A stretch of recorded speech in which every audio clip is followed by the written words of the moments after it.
Goodyear celebrating the endless pursuit of forward momentum. Goodyear, more driven. Crystal clear evening here in San Diego.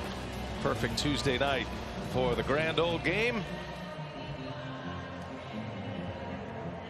90 degrees, much warmer today than it was yesterday. Expecting it to cool off a little bit tomorrow.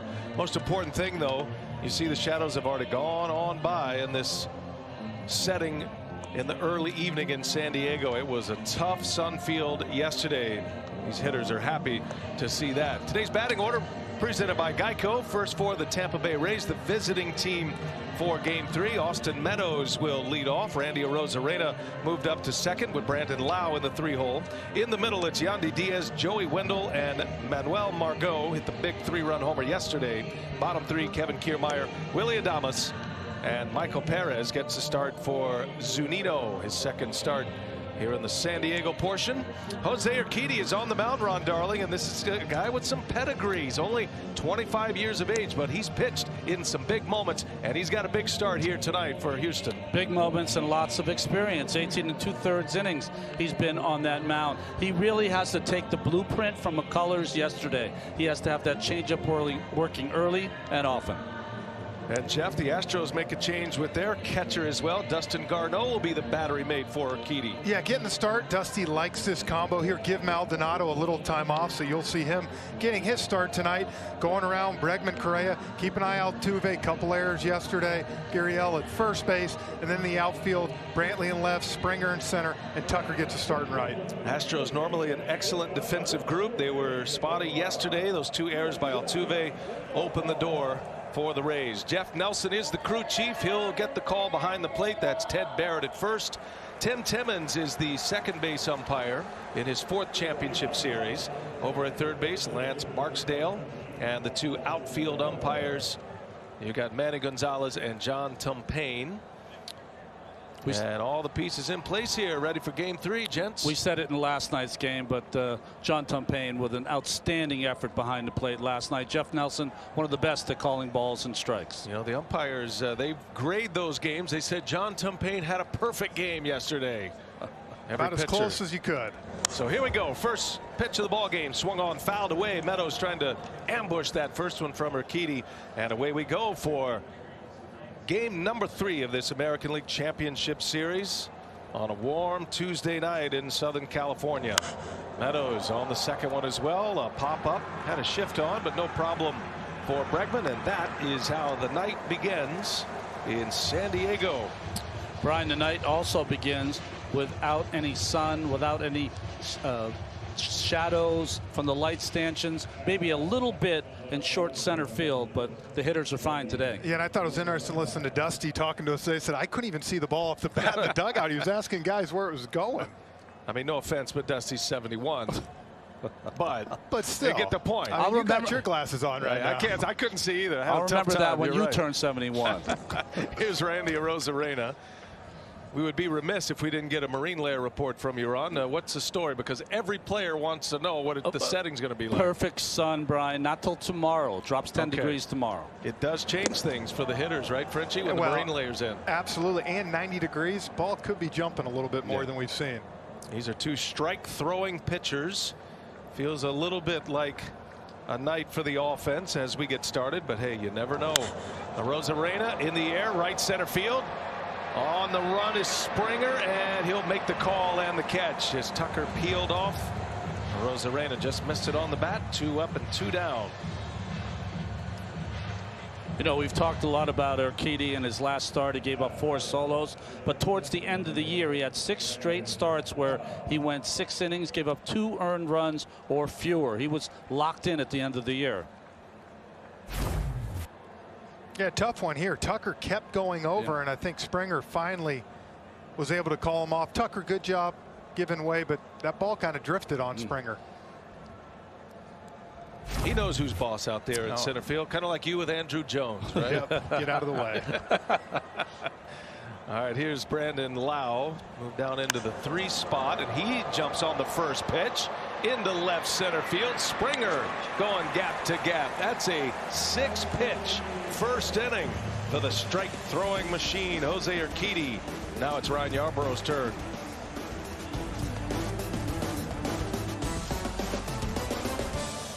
Astros, today's batting order presented by Geico. The homestanding Stros with Springer, Altuve, and Brantley. Bregman, Correa, Kyle Tucker in the middle. Yuli Gurriel, Aledmys Diaz will be the designated hitter tonight with the left-handed starter on the mound, and Dustin Garneau rounds it out for Houston.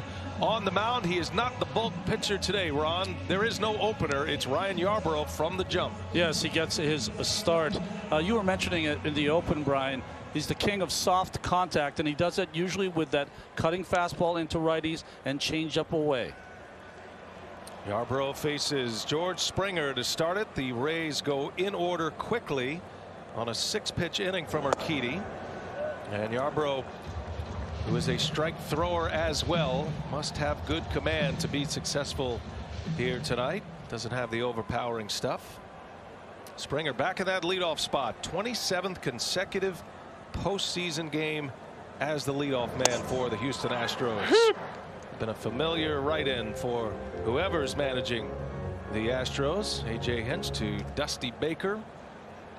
The Rays have had 4 different leadoff hitters in this postseason. 1 ball, 1 strike. Now it goes to 1-2 on Springer. It's just got to be sneaky, that cutter, because it's not at a high velocity, and it seems to start right in the middle of the plate and bores in. It just doesn't stop breaking. Sometimes with guys like these, you can almost wait too long before you go get the ball, and it can make it difficult. I think another thing to keep an eye on tonight, he's got to find a way to get some edges. See if he tries to work Jeff Nelson a little bit behind the plate. Jeff Nelson, the crew chief back there, veteran umpire, one of the better umpires in the game. 1 ball, 2 strikes.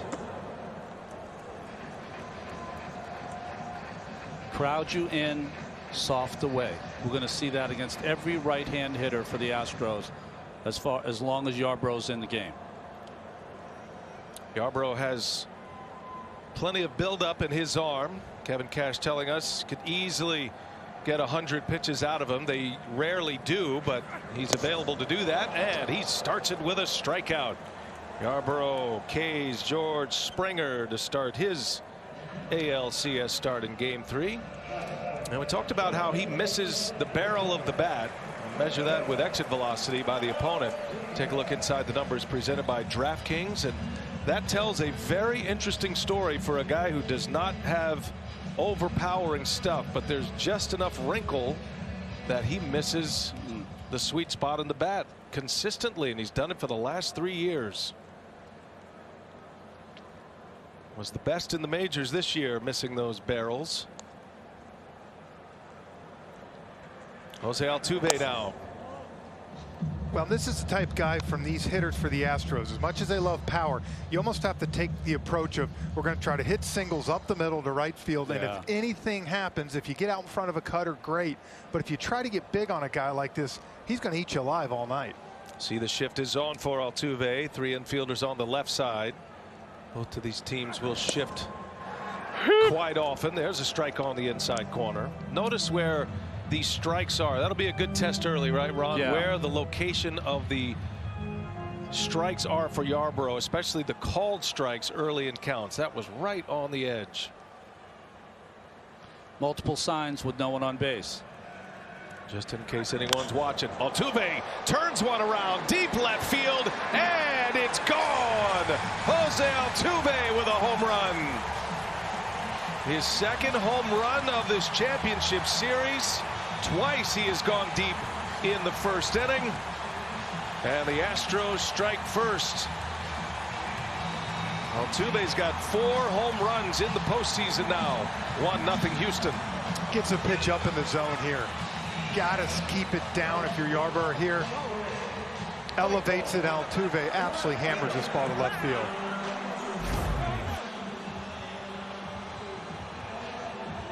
Best high ball hitter in the game is Jose Altuve. This ball is above the letters. I just got enough of it to dump it in the 2nd row. His 2nd first-inning home run of this series. He had one in game 1. He continues to climb the postseason home run list for Altuve. That gets him a little bit closer to Albert Pujols among active players. That's number 17 for Altuve. Albert Pujols leads that category with 19. Michael Bradley takes strike one from Yarbrough. You know what's great too, guys? You saw Dusty Baker after Altuve make those 2 errors yesterday. Give him a hug. Yeah. Coming in, kind of the father figure type. Talk to him today knowing I need this guy in my lineup. I need him to wash that away yesterday. What better way than a leadoff home run? No question. Can always do damage with the bat. He's an excellent fielder, former Gold Glove Award winner, so it was a surprise with 2 throwing errors. Bradley, little rollover. Second baseman Brandon Lau will make the play for out number 2. Take a look at this swing once again from Jose Altuve. Well, it's almost like Altuve and Correa are in a postseason career race. Now, that's his 17th postseason career home run. Correa hit his 16th in yesterday's ball game. Springer on that list as well. These players have so much postseason experience. Bregman, another one. Correa, they're big 5, big games, big moments, World Series champions. I think the biggest question they've had over the last 24 hours or so is how are they down 0-2 in this series? They feel like they're playing well, and as you talked about in the pregame show, Frenchie, there's not much the Astros feel like they need to do to change things up. No, and no one felt more robbed than this guy at the plate yesterday, Alex Bregman. 0 for 5, all 5 balls he hit over 98 exit velocity. You've got to be thinking, what do I have to do? Yeah, we used to say just with our eyes, man, he's going to get some bad luck, had some hard hit outs. Now we can measure all of that, and he really did. He stung the ball all 5 times up at the plate and made the last out on a deep fly ball out, line drive out to right center field. 8 straight balls, and he swung at the first pitch and hit a line drive to right center. 1 ball, 1 strike, 2-minute out. And in the air, center field. Kiermaier drifting back, ball's carrying, and Kiermaier makes the play. Oh, what a catch! Kevin Kiermaier pulls one back. 3 Gold Gloves in his career, a Platinum Glove as well, and Kevin Kiermaier steals a home run, and Bregman's bad luck continues. 1-0 Astros.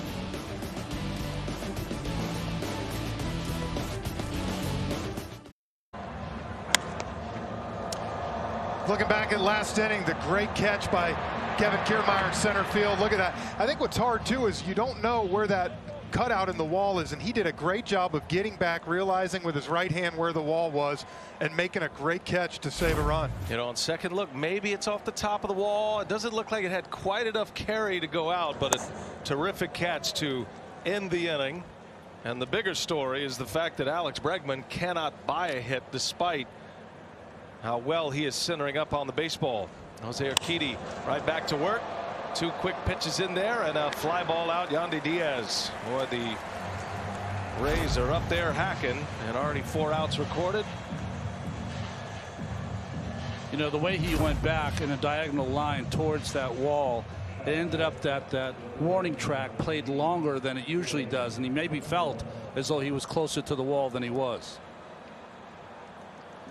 That guy's banged into a lot of walls in his career too, so I guarantee you he's being a little cautious when he gets back there. Played on turf too. One of the great ones, Kevin Kiermaier, 3-time Gold Glove Award winner. Here's Joey Wendell now. Joey Wendell having a good postseason with the bat. He's hitting .273, but his glove is what made news yesterday, and he got Dusty Baker's attention. He said Joey Wendell looks like Brooks Robinson over there. He made all the plays yesterday, and it wasn't just a tough sun field for the hitters either. Because of the glare, the brightness, the contrast with the shadows, the fielders had a tough time, but Wendell made all the plays yesterday. Whenever you're talking about a postseason game and defense at third, Brooks Robinson's name will always come up. That'll be to the year 2080. So Wendell Spoils that one foul. That one in there 97 miles an hour from Urquidy. Just pouring in the strikes right now is Urquidy. 11 pitches thus far, 8 of them for strikes. Regular season 69% strike thrower. Postseason it's ratcheted up to 73%. One of the highest percentages in baseball this year. Pounds the zone.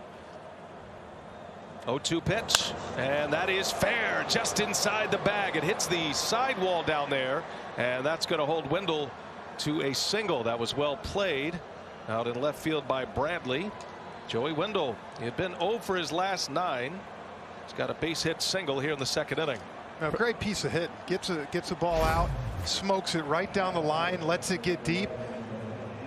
And really a good break here for the Astros by the ball going off this part. If that rattles down there, depending where Brantley's coming over, you could have been looking at a double or triple, but with 2 strikes, what a great approach. Frenchie had the same hit against the Yankees on the same pitch with 2 strikes.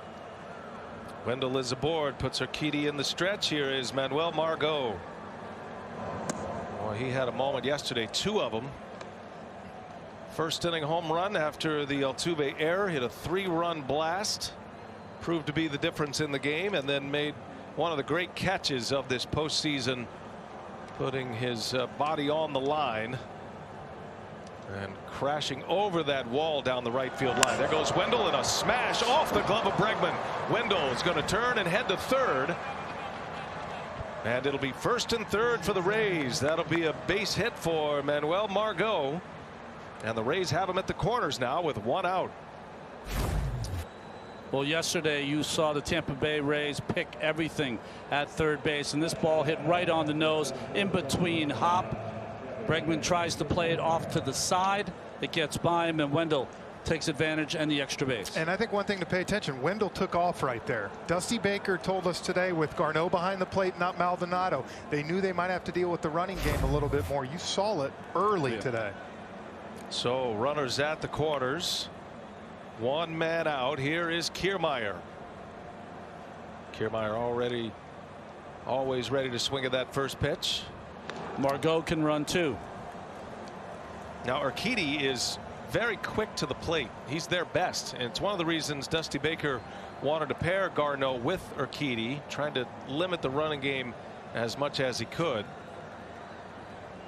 Most likely at some point in this game, when Urquidy is out, you'll see Martin Maldonado back there, especially if the Astros have a lead. Right on the corner for strike 1 to Kiermaier. Left-handed hitters in the regular season against Urquidy only batted .136, but in the post they've raised that 130 points to .267, 4 for 15 coming into this game.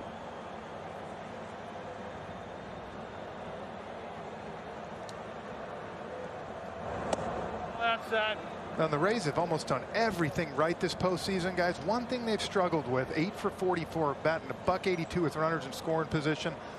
Talk about a lot of their runs on the home runs. These are the type times to me where the Rays have to take advantage of and at least get 1 in. 1 ball 1 strike. Astros have a shift on. Urquidy trying to keep Margot close. Tampa Bay really kicked their running game into gear last week of August, carried it through September. No team stole more bases in baseball in the last 6 weeks of the season. Margot's got a good sized lead, and once again a check on the speedy base runner. Frenchie, to go back to those numbers you were saying with runners in scoring position, other Rays without a Rosarena are batting 44 for 250 in the postseason, a 176 average. Well, Rosarena's done the big damage. Big spot here early. Astros get a home run from Altuve. Kiermaier takes a ball, and it's 2-1. Remember, we've seen in this postseason with Kevin Kiermaier, doesn't like the changeup as much, but a good breaking ball hitter. Hit one for a 3-run home run off Masahiro Tanaka. Well, he's the only Tampa Bay Ray with a hit off Urquidy. Just 1 at bat, has a hit coming into play here today. 2-1 pitch, half swing, that's in there for a strike. 2-2 now. And there's that changeup that he struck out twice versus McCullers on that changeup yesterday. It's not even a particularly good changeup. It's up in the strike zone. He got it away enough, though. It's actually a good pitch for him to go on and hit a sac fly. See what he has in mind here. 2-2 the count.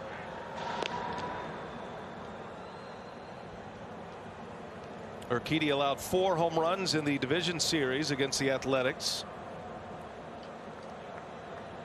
He's given up 7 hits in the postseason coming in to play tonight. 5 of those 7 hits prior to tonight's game were on 2 strike pitches. He's got Kiermaier in a 2-2 count. Ooh, just missed. And the count goes full now. And we'll see if it's traveling time here for Margot in a 3-2 count. Up and out off the plate. Good call by Jeff Nelson. And the runners in scoring position so far in the post for Urquidy, they're 0 for 3. Wendell had a base hit. Margot followed him with a single. Both hits to left field.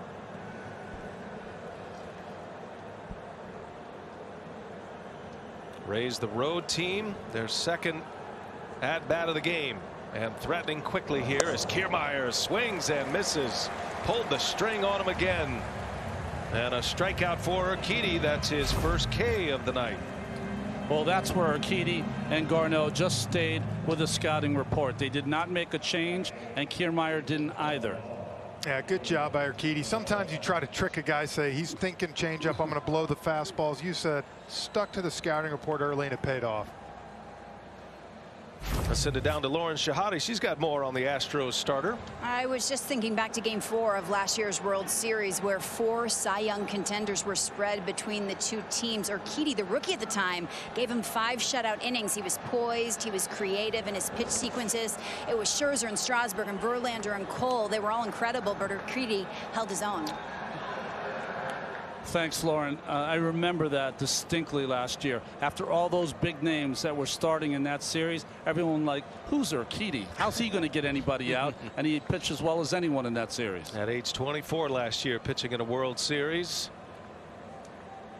From Mazatlan, Mexico. Facing Willy Adames here. 8th place hitter in this Rays lineup. This is where the damage has been done for the Tampa Bay Rays. Their number 8, number 9 hitter. It's been different personnel in those roles, but they have really delivered 13 RBIs in this postseason from those 2 spots at the bottom of the Tampa Bay order. And maybe that's why he dropped Adames down there. He's been struggling this postseason. Thought, why not throw him in one of those spots? Put him in the hot zone, you're saying. 1 ball, 1 strike. Runners at the corners for the Rays.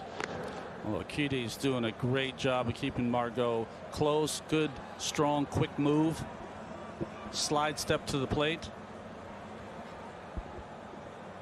Ronnie, this is a situation where the Rays, they led, their hitters led baseball in strikeouts. And for Kiermaier to strike out with a chance to drive in a run, those are the kind of moments and the kind of rally stoppers.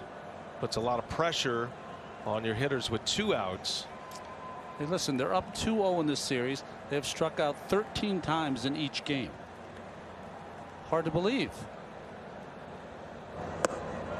And you could say, I mean, you look at the Astros pitching, they don't want to be down 2-0, don't get me wrong, but their pitching has been excellent the first 2 days. Their starters, and they've hardly used their bullpen. They've only had to cover 3 innings thus far. Yeah, Dusty told us today we might be down 2-0, but I feel in good shape. I know that's weird to say, but he does have a full bullpen. That is not the case for the Rays tonight. Hey, listen, with all the analytics, with everything, it says that the Houston Astros are playing well in this series. But the last time I looked, final score still matters, and they need to win a game. Now the biggest stat of them all, runs on the board. Tampa Bay won the opener 2-1, and then won yesterday 4-2. Here's a 3-1, a swing and a miss. And that's why Dusty Baker's quote, I thought, was the best quote of the postseason we heard. I don't need exit speed, I need exit hits. Only Dusty can say that. It's so true, though.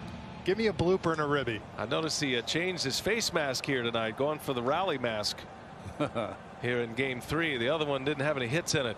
Still rocking the sweatbands, though. Yeah, but he changed colors on him. 3-2 the count. Runner at first goes, and that's ball 4 on the 20th pitch of the inning. The inning continues for Urquidy.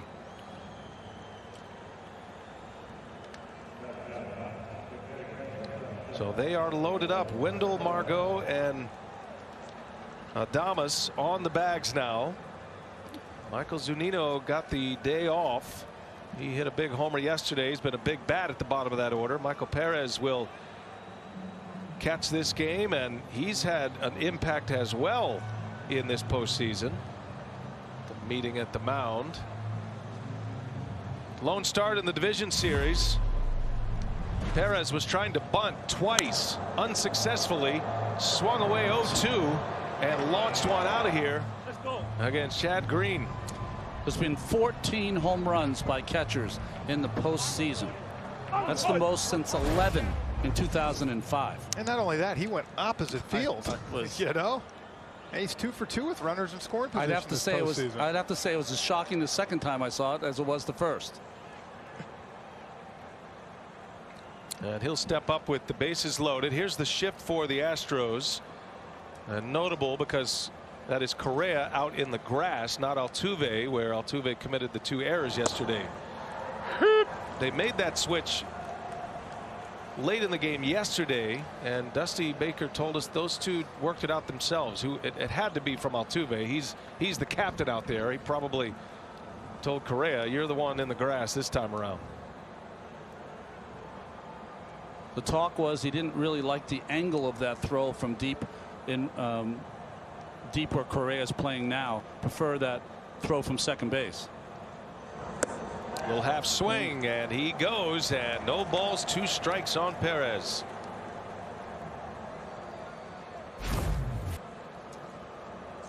Well, the hardest thing to do, Frenchie, right? Sit on the bench for a couple days and have to go out there and get a knock. Just a little over anxious. And of course, you come up with the bases juiced in the second. Yeah. He's good 0-2 though, where he has been in the post so far. Yeah, we've seen that. 0-2 the count. They're loaded up. Here it comes, and he popped him foul and out of play. Zunino had some injuries this year. Perez actually caught a lot. He played in a career high 38 games this season. Always known as a plus defender. He had been with the Arizona Diamondbacks and traded in the 2018 season. This is his 3rd year with the Rays. A catch first player, excellent defender, good backup, but he ends up playing more than he thought he would this year and has delivered with some big moments offensively. He drove in 3 runs in that division series game 3 against the Yankees. Gets a game 3 start here tonight against Houston. Still 0-2. Bases loaded, and a swing and a miss. Urquidy gets out of it. A strikeout, 2-ended. A big one right there. The Rays strand the bases full. They get a couple of hits and a walk, but nothing to show for it. Urquidy's got the good changeup going early. Astros coming to bat. They lead 1-0.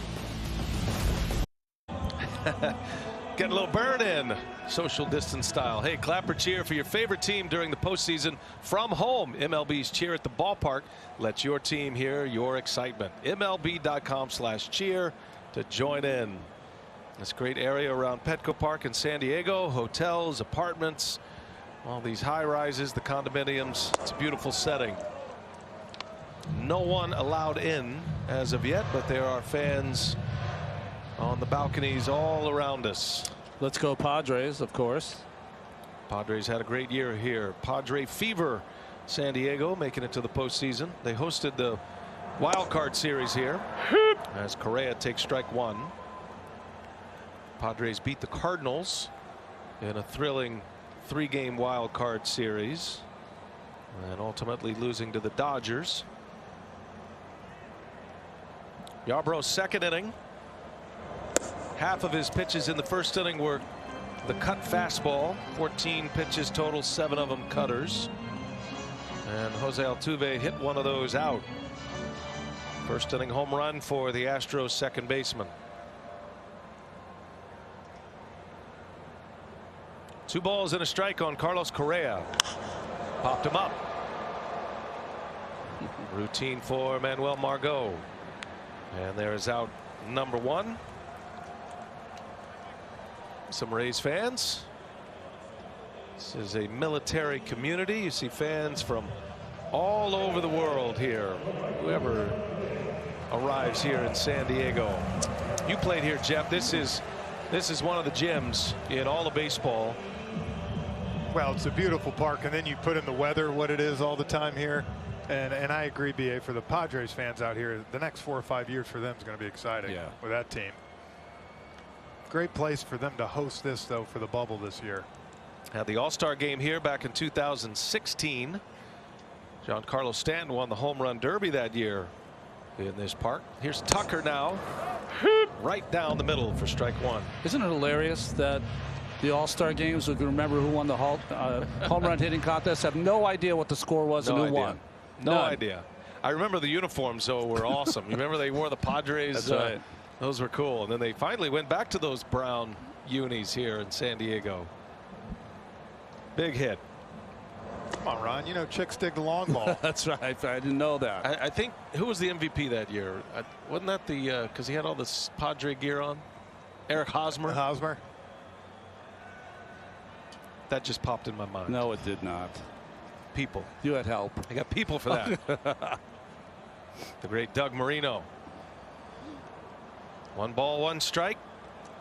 Tucker antsy at the plate. Yarborough just kind of gives him a little pause. You sense that a little bit, Ron, when you're pitching. You get a hitter up there who's got some some agitated body movement. Well, they're antsy. You can definitely see that. He's also hitting 8 straight, has Kyle Tucker. He's red hot. So I think when you're a pitcher who doesn't have A+ stuff like Yarborough, it doesn't mean you can't get hitters out, but you use every tool, whether that means having them wait in the box, upsetting his timing in a lot of different ways. Tucker fouls it away. Frenchie Tucker, as Ron mentioned, he's been hot. He's hitting .364 in the postseason. But 12 singles, however. He's still looking for that extra base hit. Thought he might have hit a couple out earlier in this series. They were caught by Kiermaier at the track.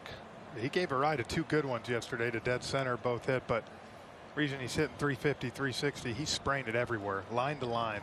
All of his hits are singles in the postseason. They keep the shift on for Tucker, and that one misses inside. 3-2 now.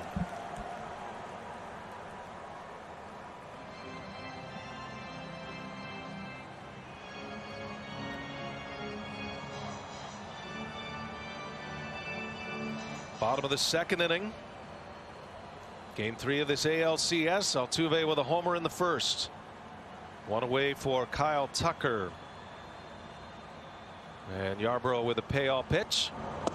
Didn't bite. And it's ball 4. First walk of the game. Astros with a man on with Gurriel coming up. Gives us a chance to remind you that 1 in 5 kids in the U.S. may not be able to afford to play Little League. For every text of Little League to 313131, T-Mobile will donate $1 to their Little League call-up grant program, so your kids can keep playing ball. All the cardboard cutouts. There are fans allowed in the games in Arlington for the NLCS. Not the case here in California at Petco. So the cardboard cutouts keep you company. Yuli Gurriel takes a ball. Gurriel looked like he was seeing the ball a little better yesterday. Frenchie had a base hit in his first time up, and then hit a line drive in the 6th to right field. Yeah, I thought much better ABs than what we've seen. He also saw a lot more pitches yesterday. When you do that, you start to think, okay, and this is the perfect time if you're Dusty Baker for him to break out.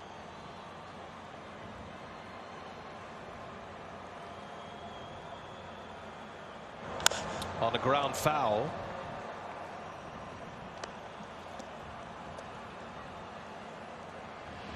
Yuli Gurriel just 4 for 25 this postseason. Does have an RBI. And that's not much different than how he finished the year as well. He hit 130 last 20 games of the regular season. And there were a lot of concerns about Yuli Gurriel and his bat. They were hoping that that playoff energy would get him going once again. It just has not to this point. 36-year-old from Cuba. He's got a lot of miles as a professional baseball player. He's been a professional baseball player longer than he's not. He's got 20 years as a pro. Played 15 seasons in the Cuban National Series, starting age 17.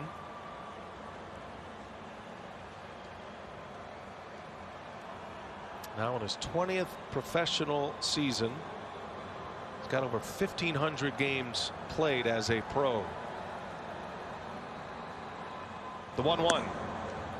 Outside for a ball. So far, Yarbrough working very slowly. Now, there used to be a time when a guy was struggling that in this situation, you might put on the hit and run to have the infielders moving around. That's certainly not used in today's game. But if there ever was a manager who would resort to it, it would be Dusty Baker for the Astros. And a hitter like Gurriel, who's excellent going the opposite field as well. We'll see what he does here. They squeeze the middle. They're looking for a ground ball double play here. 2 balls and a strike. Long pause. Yarbrough deals and he whistles one foul. Gurriel got out ahead of one. That is a common foul ball against a left-handed cutter pitcher. Hard hit foul ball. And that's the thing. You saw him take a good swing on the 1-0 cutter. Here it's a 2-1 cutter. And the biggest thing is, look, it's a good pitch. You see him pull his hands in beautifully there, but you can't keep it fair. So for him, he's got to find a way to see that ball out over the plate. Easier said than done. Swatting a fly off your belt buckle, right? 2-2 to Gurriel. A 1-out walk to Tucker. Astros with a man on. And a swing and a miss. Took something off. Gurriel out in front, and strikeout number 2 for Yarbrough. Second out of the inning. That's the best changeup that Yarbrough has thrown tonight. He's missed mostly. You see that 3/4 arm action, and really pronates and turns that ball over to get that good movement away. And it's a great pitch to throw off the pitch you threw before. Came in on him, got him to speed up, and then threw the perfect changeup away. Great look at that. How far in front he was. Gurriel even trying to slow his bat down to make contact. Could not. 2 outs. Here is Aledmys Diaz now.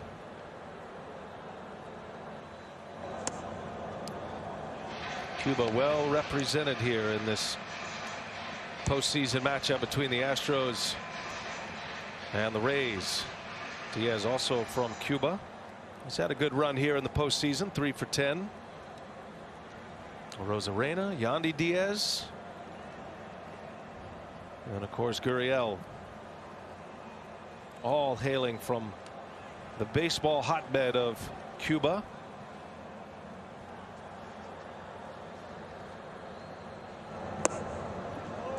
Astros have a big bat missing from Cuba, and Yordan Alvarez as well, the rookie of the year last year.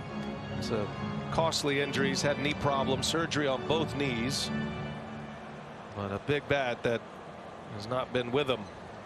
That surgery in August. Just played a handful of games, did Alvarez, just 2.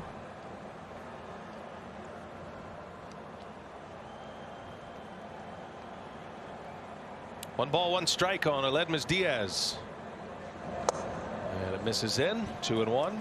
I think that's what's so impressive with this Astros team, to make their 4th ALCS in a row. You lose Verlander, Cole, Alvarez, your rookie of the year. Then you take away what BA said yesterday with the bullpen with Davinsky and Peacock and Ozuna, and the fact that they're still able to get here, it's pretty impressive. Yeah.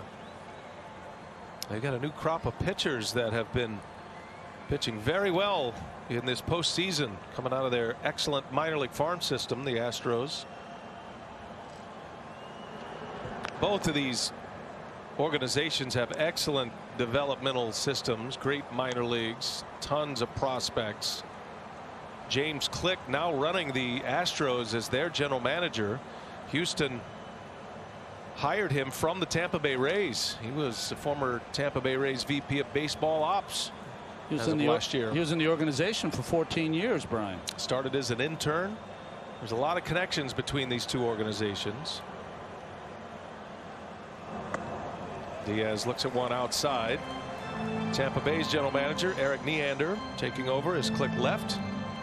Matt Silverman still the president there. They've got a terrific farm system as well that they can call on. So yes, there are a lot of names you might not be familiar with, but I think the expectations are high with both of these front offices that these players could perform well at this level. And you're seeing a lot of reclamation projects and developmental projects with both teams.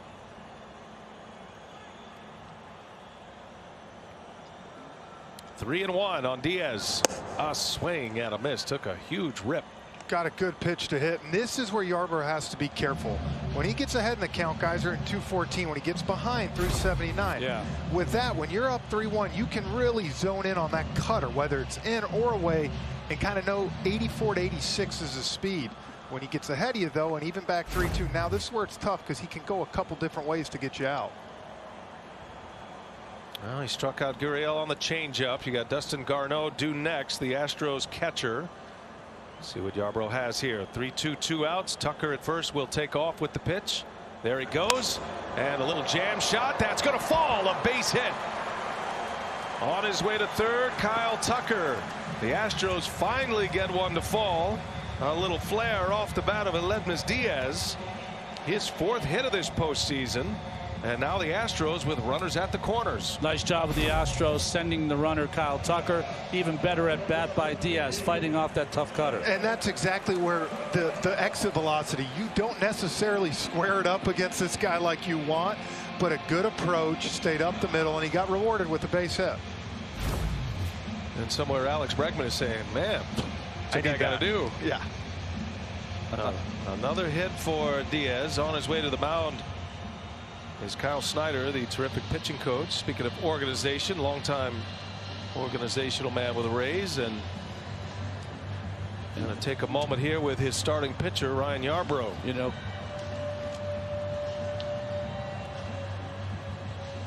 hey fans, Junior Home Run Derby powered by At Bat MLB Develops allows kids 14 and under to compete to be in the National Home Run Derby Championship.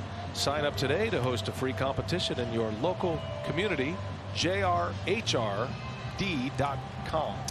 You know, Kyle Snyder and Ryan Yarbrough have really developed a close relationship.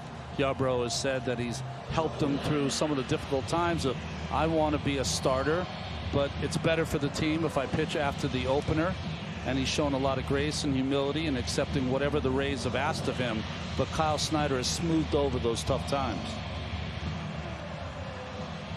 And speaking of that catcher-pitcher relationship,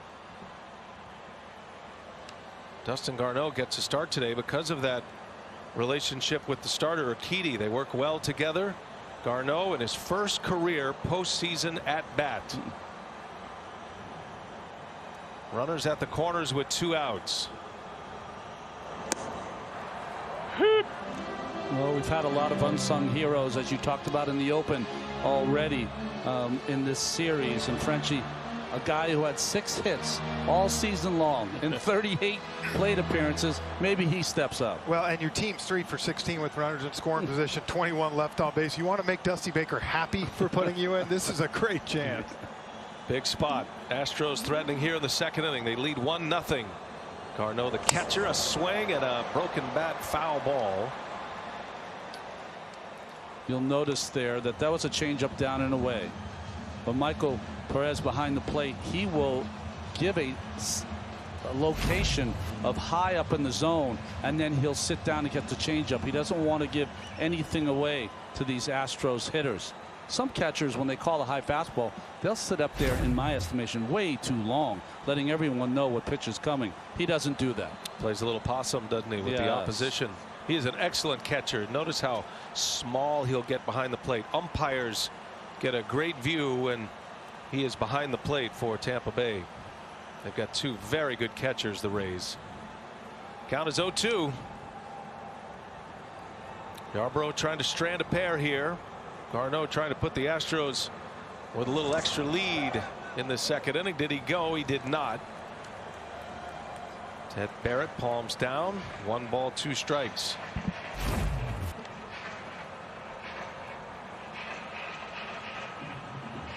close.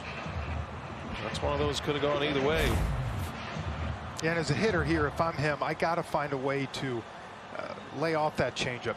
Think the changeup's coming and trust yourself that if it's 84, 85 with that cutter, you can draw the hands in and get a hit or at least foul it off. 1-2 the count. Yarbrough deals, and that one's in there. A called strike 3. So Yarbrough able to strand a pair. And we go to the 3rd inning. Astros lead 1-0.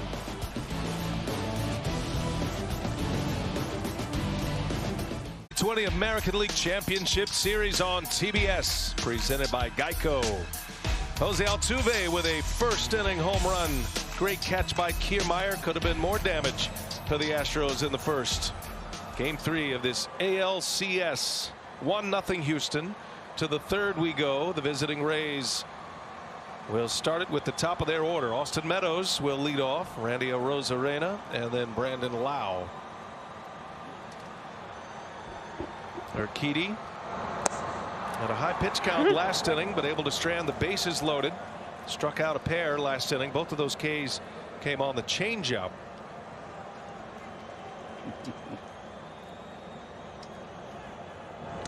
Meadows takes a ball, 1 strike the count.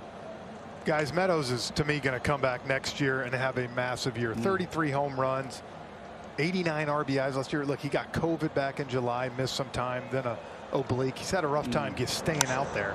Just missed that one as the skies went a mile high. Again, Correa out there on the shift. He wants it.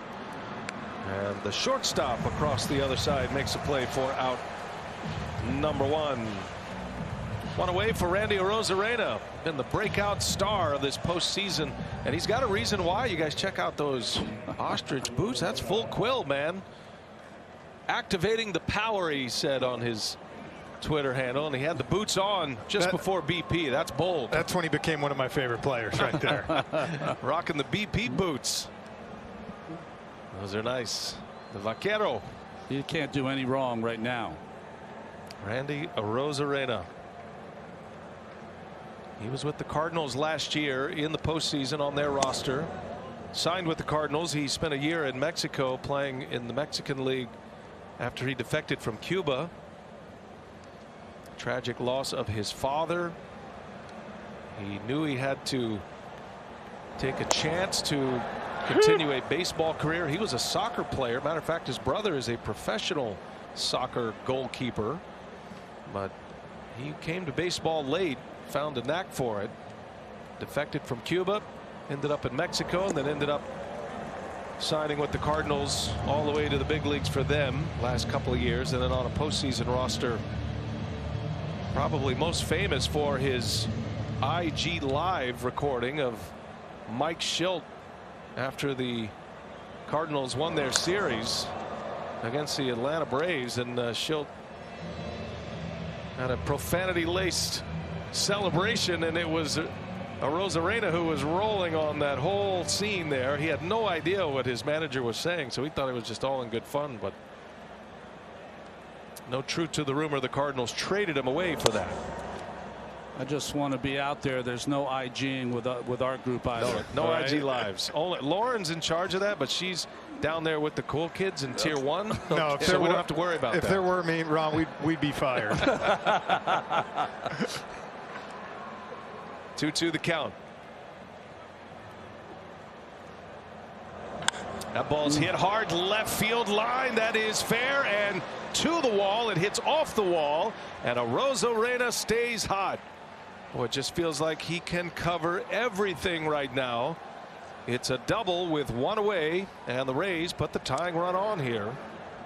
Gets a curveball, I think, hung up in the zone a little bit.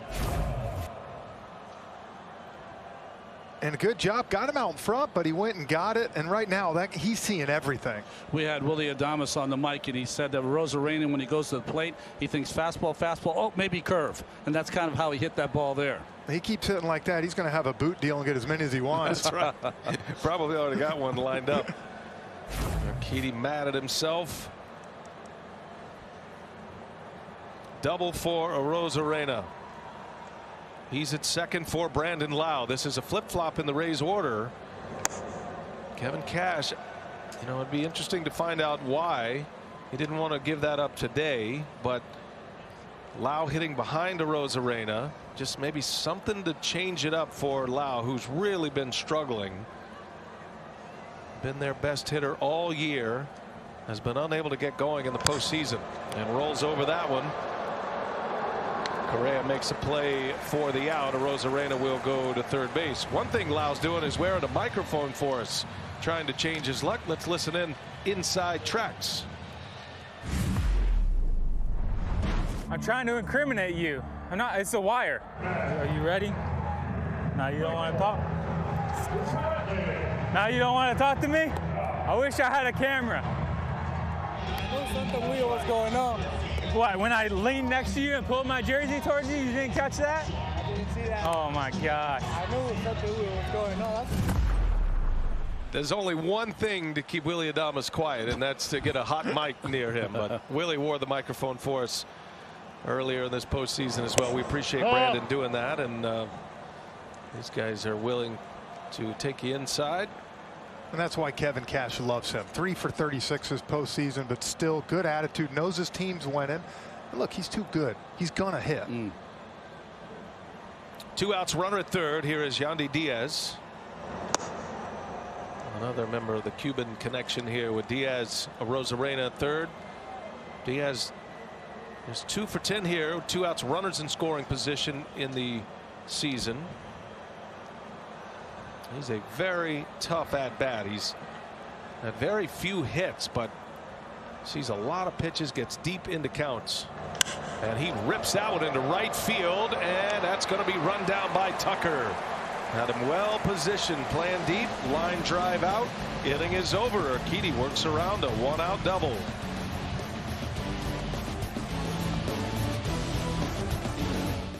Always great. Every moment can be a teachable moment for a young pitcher like Urquidy. Here's he talking to Brent Strom, the pitching coach, one of the best in baseball. Maybe a little close the way, no mask here, but you know, an intense moment on trying to get his young pitcher through this big game.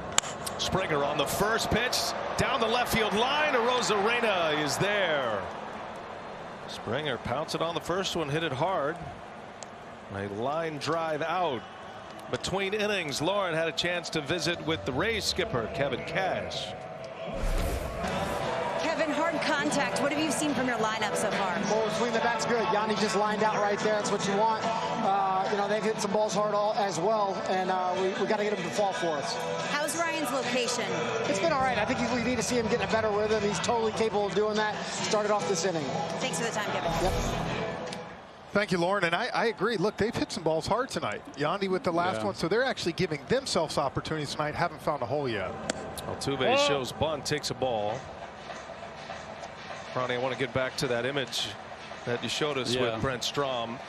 Strom, a San Diego native, he played for the Padres, but what strikes me about the Astros is you have these 2 coaches in Dusty Baker and Brent Strom, both age 71. Matter of fact, Strom's going to turn 72 tomorrow, so a happy birthday, early birthday for Brent Strom. But the touch that these 2 individuals have with their players, that human touch, and we saw Dusty Baker with the hug of Altuve yesterday, and what you just showed us there with Urquidy. Well, Strom's been here for quite some time, but you have to remember, as he talks to the catchers also, is that this team needed a coveted embrace all season long.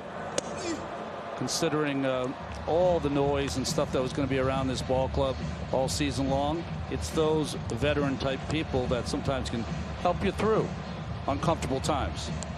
Anybody who knows Brent Strom knows he has been ahead of the curve in the analytics age and the mechanical setup and how it affects pitching. He's a big thinker, and it's so fascinating how the game has kind of come back to him. He and guys like Mike Marshall, you know, the scientist of pitching, the former Dodger, former Cy Young Award winner. But Brent Strom has been at it a long time. So Yarborough's last 21 pitches, 9 changeups, 9 cutters, 3 curves, no fastballs. Well, he's being careful here because Jose Altuve, all he's done this year against lefties, 6 for 8 with 4 homers in the postseason. First inning home run here tonight. Altuve takes a strike. He's been that first inning tone setter for Houston in the postseason, connecting for his second first inning home run in this championship series. Of his 17 career homers, 6 of them have come in the first inning of postseason games. He's really turned it on his last 5. He was 0 for in the wild card series, but got it going at the end of that division series against Oakland. He's carried it over here. Homering in 4 out of 5 games now, Altuve. Hardly a big moment, big hit, big play in this incredible run by the Astros that Jose Altuve has not been a part of.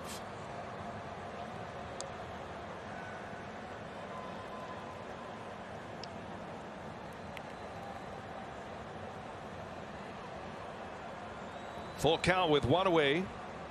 Springer lined out on the first pitch of this Astros third. And that missed badly. And Yarbrough is ticked. Altuve draws the walk. Second walk issued by Yarbrough. He let out a big scream after he missed with that 3-2 pitch.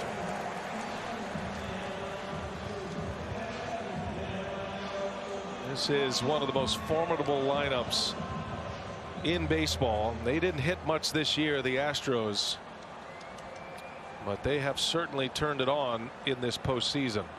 But unlike some lineups that'll wear you down and grind you down, taking pitch after pitch, this is not this team. This team wants to swing the bat, and if you're aggressive as a pitcher, you can keep your pitch count down. Yarbrough's not been able to do it.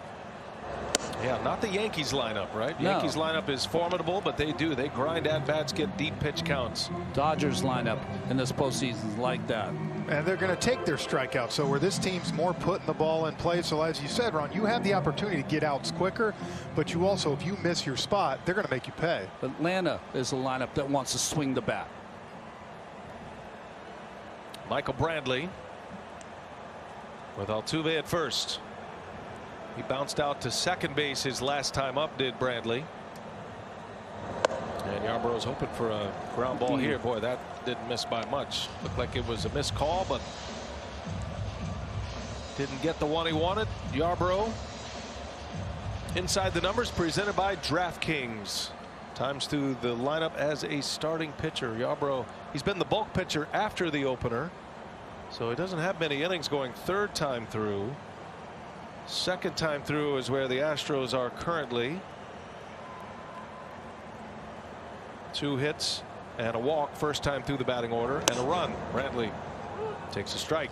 Well, those numbers, Ron, don't shock me, because this is a guy that guys know what to expect when they go up. You face a guy like McCullers yesterday, throwing 97 with the slider. You want to see him. He gets easier. This guy, depending how he's feeling, if he's hitting spots, he can get tougher. The coveted, comfortable 0 for 4, what you can get from Yarbrough. He threw 5 innings following an opener against the Yankees. And Kevin Cash, though, said today, you know, he's not a guy that would typically face a third time through the batting order, but I think that's a different story here tonight, where the Rays are with their bullpen. He is hoping that he will get a third time through the batting order and can give them 5, 6, potentially 7 innings if he's efficient. And the reason the Rays did not use an opener, you can't, too valuable to waste, not waste, but to have a bullpen guy pitch 2 innings in the beginning of a game. You might lose him for the next day. 2 balls and a strike to count on Brantley. Another one in there. He's found the sweet spot. Astros aren't going to change up their batting order anyway, maybe 1 spot. The Rays have been picking up a lot of innings, take you back into the division series even. So the last 6 days there was a day off after they took the Yankees out, and they've got guys working on 3 out of 4, 4 out of 5. So it is not going to be the A bullpen tonight. Diego Castillo is certainly available. On the ground, here's a chance. Adames to second, out there, throw to first, not in time. And we're pinching up the middle. Adames had to go on a roundabout route to get the ball, then to the bag, and Bradley able to beat it out. Because of the shift, it wasn't a natural 6-4 to 3. It was going to take a while for Lau to get in there, so Adames decided to take it himself. Those 6 steps cost him the double play. And that's the perfect example of what Yarbrough can do to you. Brantley almost waited too long to swing the bat and just banged it into the ground. Got a good pitch to go on. 2 outs now. Here is Alex Bregman. Got to be careful first pitch against Bregman. Yeah, he has been in ambush mode. Made the last out yesterday. Kiermaier robbed him his first time up today, and he takes this one in there for a strike.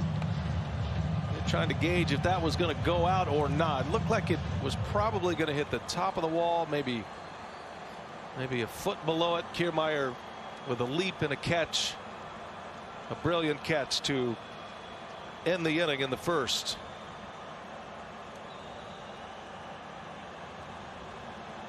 And another bit of bad luck for Alex Bregman. There's a little flare, foul territory. Diaz on the run, can't get there. I thought that was going to be the one that fell in for a hit. Hey, if they say they all even out, then Alex Bregman's got a bucket full coming his way. And that's the hardest thing to do, guys, as a hitter. When you are stinging the ball the way he is right now, to tell yourself don't change anything, because it's frustrating when you keep hitting the ball and then you watch other guys blooping them in.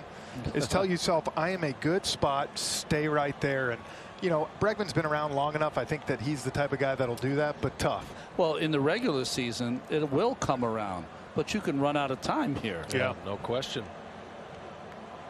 Yesterday, the first time in 7 career playoff games versus Tampa Bay that Bregman did not have a hit.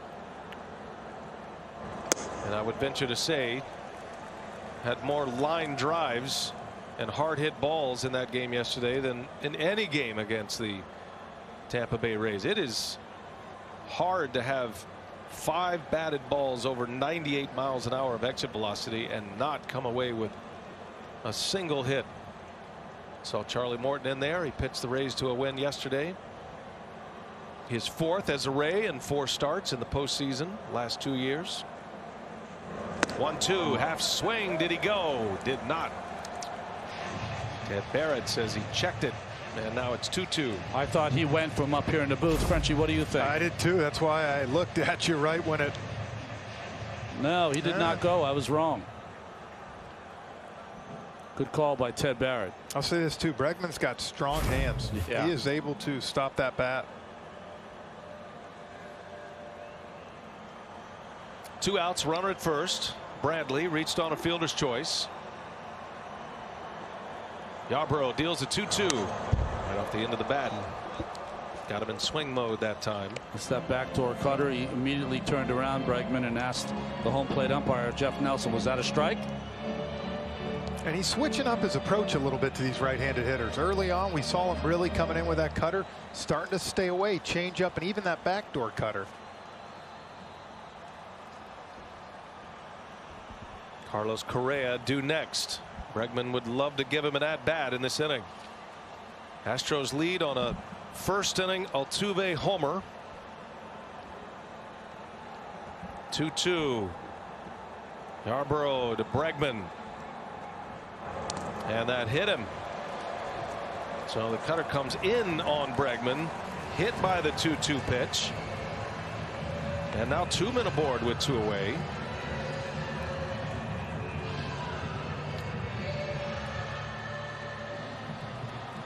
He almost swung at this ball. Could have asked. I don't think he did.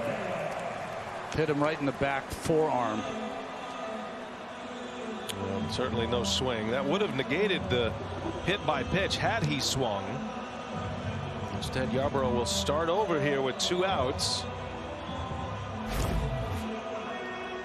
Think back, the ground ball that in most scenarios is a double play to win the inning. Adames wasn't able to corral it and turn it. Innings is extended. Bregman hit by a 2-strike pitch. Now Correa, who's been the hottest Astro hitter in this postseason. And he sends one to center field. Kiermaier on the run. He lays out and makes another great catch.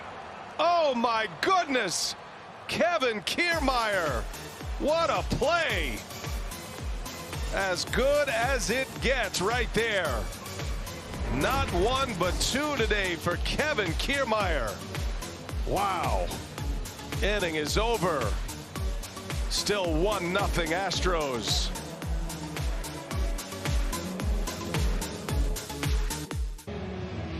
What a catch by Kevin Kiermaier to end the bottom of the third inning. Look at this. Goes full extension to rob Carlos Correa. And if you're Dusty Baker and them, you got to be thinking, what do we have to do to get a hit? If he doesn't make this catch, you're probably talking a 2-run double. What a play. And that is why he covers so much ground and saves so many runs. All the great outfielders, Frenchie, as they approach that ball, they start to lower their body. Even before they dive, they lower it as low as the ball is. They keep their head in the same line, and then they dive it, and it makes it not easier, but great. Little repair of the mound here at Petco before we get the fourth inning started. That'll give us a chance to catch up with Lauren and Dusty Baker. That interview recorded between innings. Let's hear what Dusty had to say. Dusty, Urquidy's worked around some trouble. What have you seen so far? Well, I mean, so far his fastball is electric tonight, and his changeup is really good. You know, I mean, it's about time they hit some balls at some people like we've been doing. So, you know, so far so good. And you know, Kiermaier saved like 3 runs for him tonight, and man, that's the power of defense on the other side. What did you say to Altuve yesterday when you gave him the hug? Seems to have worked. I just told him, hey, flush it, man. Forget about it. You know, you're one of the best. So, and you know, just forget about it. That's the same thing I tell my son and some of the kids. I mean, you gotta flush it and forget it. Appreciate it, Dusty. All right, you're welcome. That's good advice in any walk of life, especially baseball, which is as humbling as it gets. Flush it and forget it. Altuve's home run in the first inning could have been a lot more damage. Kevin Kiermaier with not one but 2 brilliant catches. This to rob Bregman in the first inning. That's how the inning ended. And this diving catch with 2 men on. Brantley and Bregman were off to the races with 2 outs. And I think you're right, Jeff. That possibly scores 2, certainly 1, but maybe 2, as Kiermaier comes up with another outstanding play. And the theme of the Tampa Bay defense, Ron, continues here in game 3. They really have done everything you'd want to see of a defense, from the infield to the outfield, catching. And Kiermaier, of course, platinum glove, gold glove. But don't take anything away from this Astros pitching, or their starting pitching now. 16 innings they've thrown, 3 earned runs in this championship series. Urquidy got the mound the way he wants it. Saw the defensive run save there for Kevin Kiermaier. It's a metric for defense that I think is probably the most consistent and the most oft used. Overall, Tampa Bay was second in DRS, only behind the Cleveland Indians, one of the better defensive teams. And both of these teams play excellent defense, especially the Astros and their infield defense. Just the Rays have had more opportunities with all the hard hit balls by the Astros. It really is unbelievable. You go through and look now for the Astros, 25 left on base. And I mean, they have stung so many balls, but as you said, great defense by the Rays. And when you have a good bullpen, good pitching with great defense, you're going to win a lot of close games. 1 ball, 2 strikes on Joey Wendell. Margot to follow, then Kiermaier, and Wendell, that's a foul ball in and out of the glove of the catcher Garneau.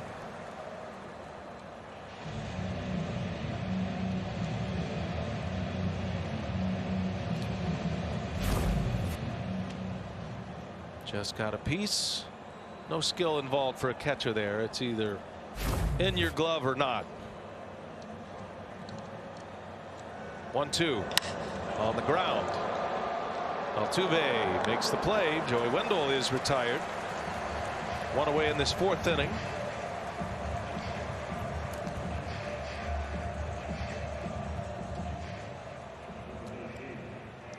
Well, the Braves and the Dodgers still at it in game 2 of the NLCS. Braves up 8-3. NLCS game 3 on FS1 on the Wednesday baseball menu. Tomorrow we'll have game 4 here from San Diego. Our coverage begins at 8 p.m. right here on TBS. And will it be 3-0 Rays or will it be 2-1 Tampa Bay? The Atlanta Braves are close to going 2-0 on the Dodgers. What a surprise that has been in Arlington, Texas.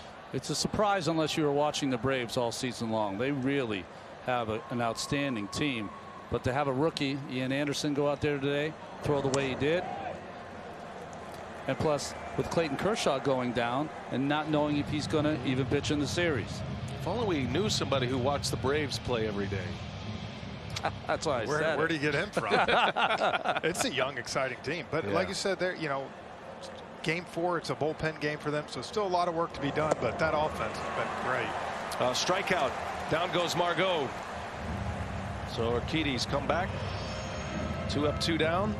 He's retired 4 in a row now. That's his 3rd strikeout of the game. Well, Lauren pointed out earlier, last year in the game, they had to have game 4. He threw 5 shutout innings, and now 3 2/3 shutout innings for Urquidy. And now Kiermaier. Shift is on. Kiermaier with a swing and a foul. Making an impact with his glove here tonight. The fun-loving Kiermaier, the leader of this Tampa Bay Rays team, longest tenured Ray. Note that Altuve is back between Correa, but he's in on the skin of the dirt. And a broken bat, little grounder over to Bregman, the only man over there. 1-2-3 inning. Urquidy has retired 5 in a row. The Astros lead this one 1-0 as we go to the home 4th.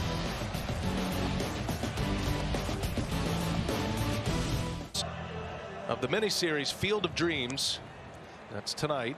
Postseason show presented by the all-new Hyundai Elantra. And a shout out to the San Diego Tigers, Negro League baseball team here on the West Coast in San Diego. It's been a fascinating series, episode 3 of 4 in our TBS MLB post games. Kyle Tucker leads off for the Astros. We play in the bottom of the 4th inning.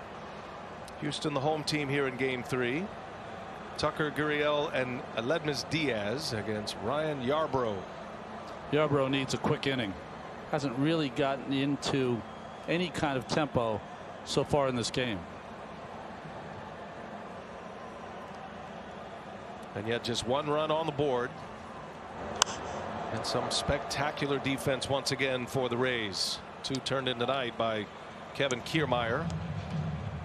And with 2 strikes, a little bit more of a shift is on for the Rays defensively. It almost seems counterintuitive. It's more to the pull side when the hitter's behind in the count. And that's where sometimes I think you do have to adjust. When Tucker's done such a good job this series of going the other way, play a shift maybe a little bit, but not so extreme.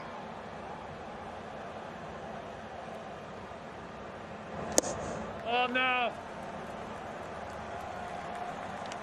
And if you're wondering why, that's the reason. Well, like I said, I get it. You see the numbers, but at the same time, if you've watched the last 5-6 games, he's changed what he's doing a little bit. A lot of managers with teams that shift a lot. The Rays were actually bottom 3rd in the league in shifts this year, even though they're the ones who kind of made it popular again. But a lot of managers in the postseason will soften those shifts because hitters are more willing to go the other way. I mean, Ronnie, we had a front row seat for the Astros and the Red Sox a couple of years ago, and remember Alex Cora's approach there, the humble approach. That's right. And it seemed like every Red Sox hitter as they won that series against the Astros in the ALCS, going the other way, just trying to pepper the ball through the shift. It's almost like they changed their entire approach with 2 strikes. They decided that no, they weren't going to get a pitch and hit it as far as they could. They decided with 2 strikes, that's an at bat for the team. First 2 strikes from that bat for you. The last one's for the team. And like you said, guys lock in during the playoffs. I mean, not to say you're not locked in during the season, but every pitch you're grinding on.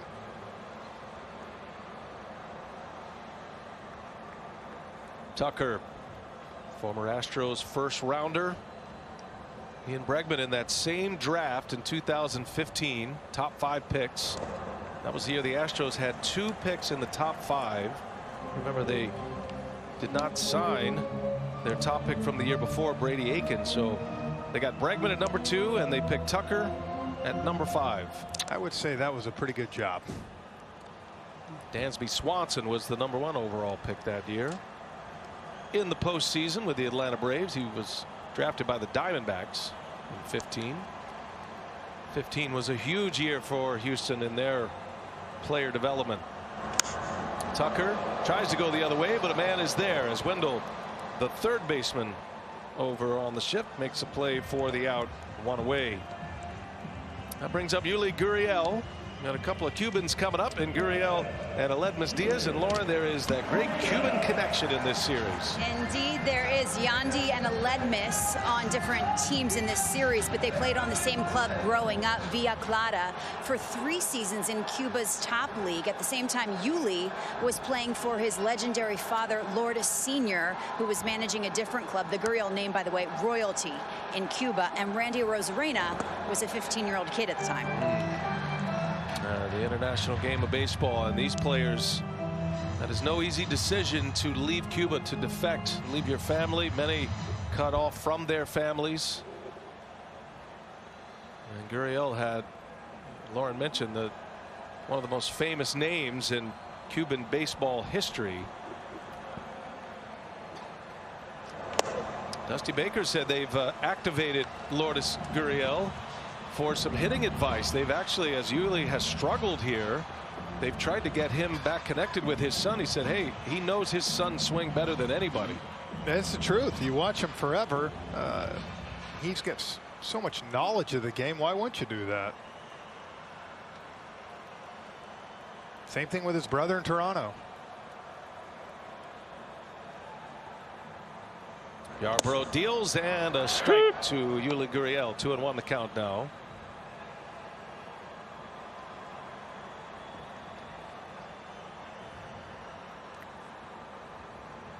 Yarbrough has not had as much traffic as Charlie Morton and Blake Snell did in their starts, but it doesn't feel easy for him, and yet it's still a 1-0 game.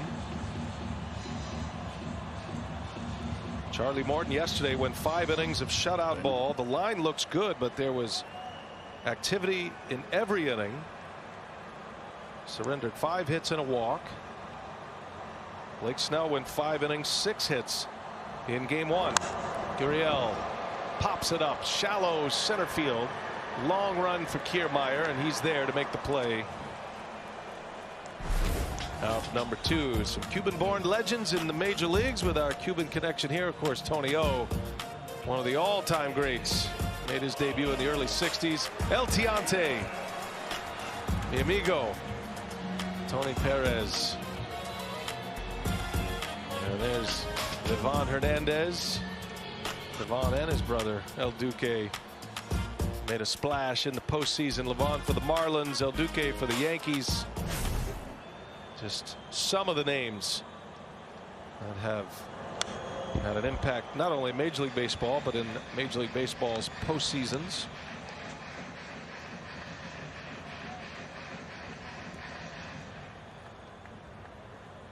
Aledmys Diaz batting with 2 away here.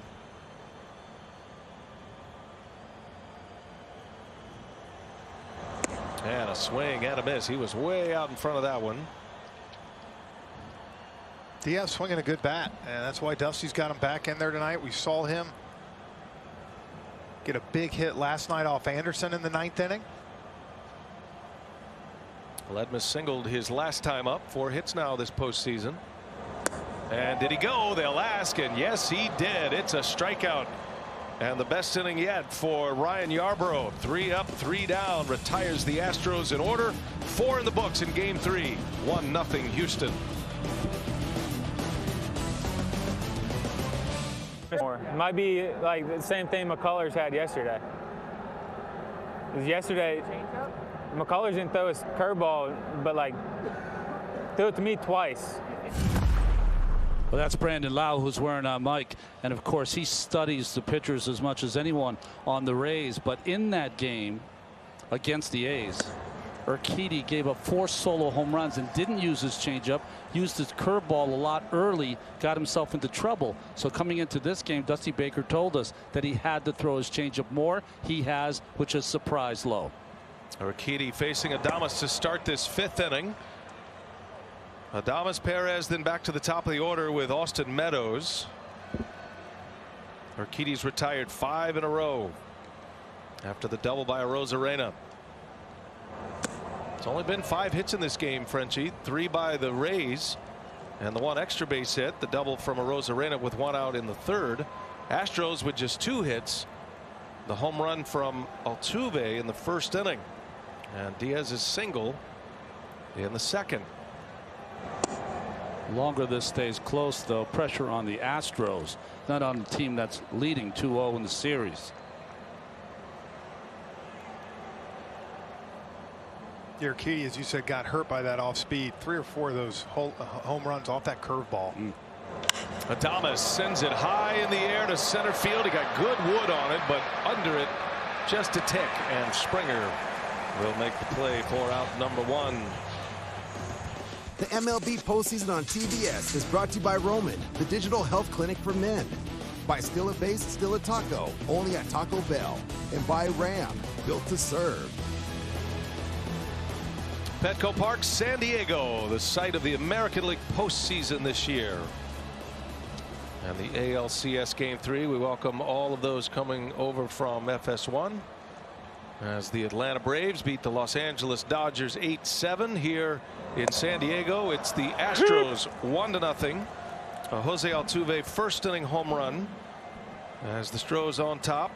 Been a well pitched game, been some excellent defense in this game as well. 1 away in the 5th. Michael Perez, the Rays catcher. He was a strikeout victim with the bases loaded in the 2nd inning. Urquidy got him with a changeup. And a fastball right in his kitchen at 96. 1-2 the count. Urquidy has used his fastball about 3 times more than any other pitch in this game so far. The use of his fastball has been key. It set up all his other pitches, and he is a control master. 25-year-old Urquidy. And a called strike 3. Pinpoint command. Fastball gets the punch out. 2 up, 2 down. Let's check in with Ernie Johnson in our Atlanta studios. What do you have, Ernie?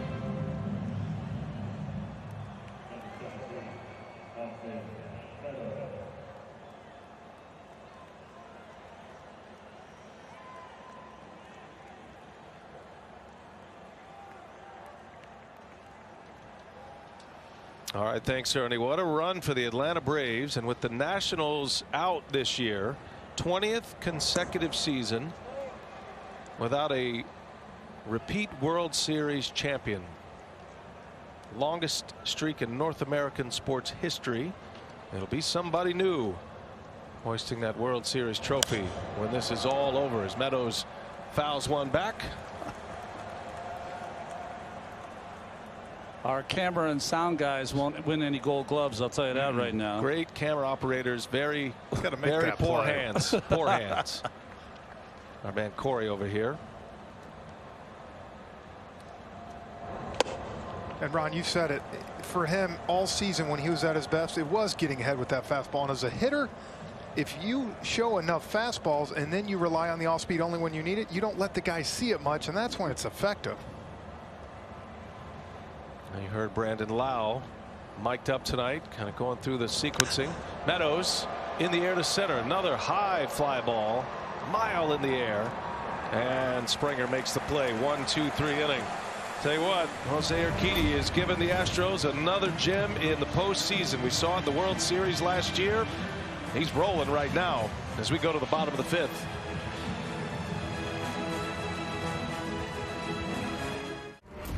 Best of Base Cam presented by T-Mobile, connecting you to America's largest 5G network. 2 cameras in each base. There's a microphone included in there. 4 years in the making, giving us some incredible images from down on the field. Get a still picture and might be able to read someone's palm there. Eh? Here we go to the bottom of the 5th inning. Astros coming up. Garneau, the catcher, will lead off. And Yarbrough keeps pouring them in. Ronnie's coming off his best inning. 3 up, 3 down. First time tonight he has retired the Astros in order. You know, it's very similar to the 2 first starts that we've had in this series by Blake Snell and Charlie Morton. Kind of bending but not breaking type of starting pitching. Dustin Garneau was at the plate in a big spot in the 2nd inning with runners at 1st and 2nd, 2 outs, and Yarbrough struck him out. A backdoor cutter. That was Garneau's first career postseason at bat. 32-year-old catcher has some big league years, 5 different teams in 6 years, but never in the postseason. And down he goes on 3 pitches. And Lauren Shahadi, looks like Yarbrough is getting stronger and stronger with his new pitch. Yeah, he gives all the credit in the world to pitching coach Kyle Snyder. Said he was his pitching coach in AAA Durham before the big league level. Said Kyle encouraged him to add that cutter, which he never threw until his first spring with the Rays, and said it changed his game completely. He's thrown it almost 40% of the time tonight.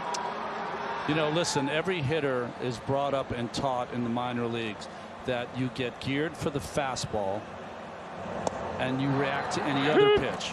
What do you do against a pitcher who never throws a fastball? And that's where Yarbrough is. That's why he's such an outlier. And that's why he has to have that cutter. He just went fastball change. You just saw the pitch he struck Garneau out on. That was a good changeup. If he doesn't have that cutter, he's diving out over the plate. Everything's just got a little wrinkle. It throws the changeup. That's been good tonight as Springer takes one outside. He's got the cutter, and that's why, as we hit the air, we showed you the numbers.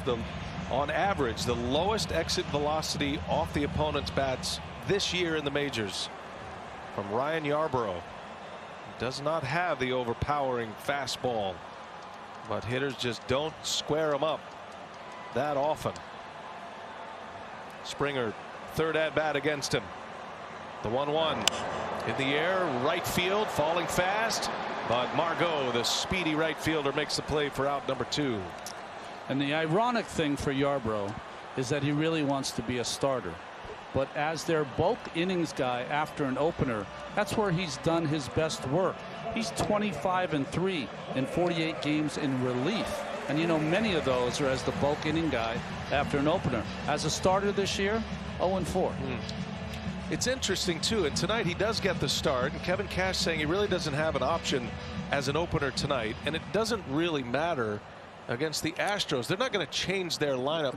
I mean, explain why an opener is necessary anyway. Well, you're trying to get the team. We saw in game 2 with the Yankees. You're trying to start a righty, get a right-handed lineup in there, and then bring in the lefty Hap you saw, and mix and match. And you know, you can force the other manager to burn a few guys or start someone that you don't want. With this Astros team, besides kind of we've seen Reddick and Diaz in that 8-9 hole, it's the same guys every day. So it doesn't matter. You're trying to get matchup issues when you use an opener. The first 7 guys in the lineup for the Astros are going to play tonight. They're going to be playing tomorrow, and as long as the series goes. Altuve hits it hard on the ground, backhanded Adames. He was well positioned. Throw to first, and a pick by Diaz. Oh my goodness. I mean, these Tampa Bay Rays can flat out play defense. A spectacular play. Perfectly positioned. Adames takes a hit away from the speedy Altuve. Look at this pick. Man, come on.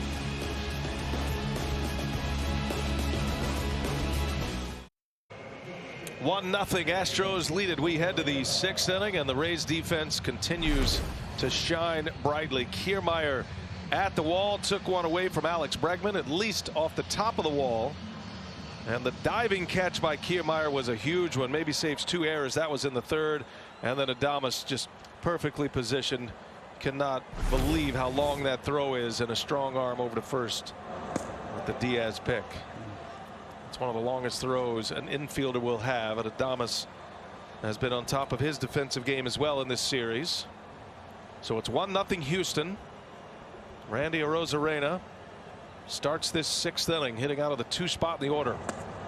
And what was so impressive about that too, guys, you're throwing out Jose Altuve. You're not throwing out a guy with kind of a slower speed.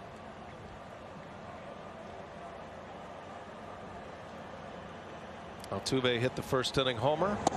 See that graphic on the leadoff men tonight. Have not had a leadoff man reach base.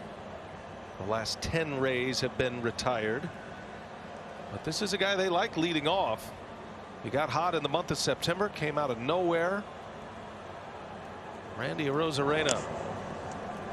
He was not going to make their club out of the original spring training. Went through the shutdown. He got COVID. He added about 15 pounds. He says doing 500 push-ups a day and making himself chicken and rice every day. And he comes back into the alternate training site as teams resume play. And they finally said, you know what? They told Kevin Cash, the staff down there at the ATS, they call it. He looks like he's ready. Looks like he's primed for a run in the big leagues. They brought him up. He went on a tear in September, and he has not stopped hitting here in the postseason. Arozarena with another base hit. That's his 2nd of the game. And a lead man on for the Tampa Bay Rays for the first time tonight. Arozarena in the regular year as a leadoff hitter got on half the time, and he starts one here. It's the 2nd time that he's hit a breaking ball for a hit, a double now and a single. Same thing I was going to say, Ron. I think they're getting a little scared to throw him that fastball sometimes because of the damage he's done off fastballs.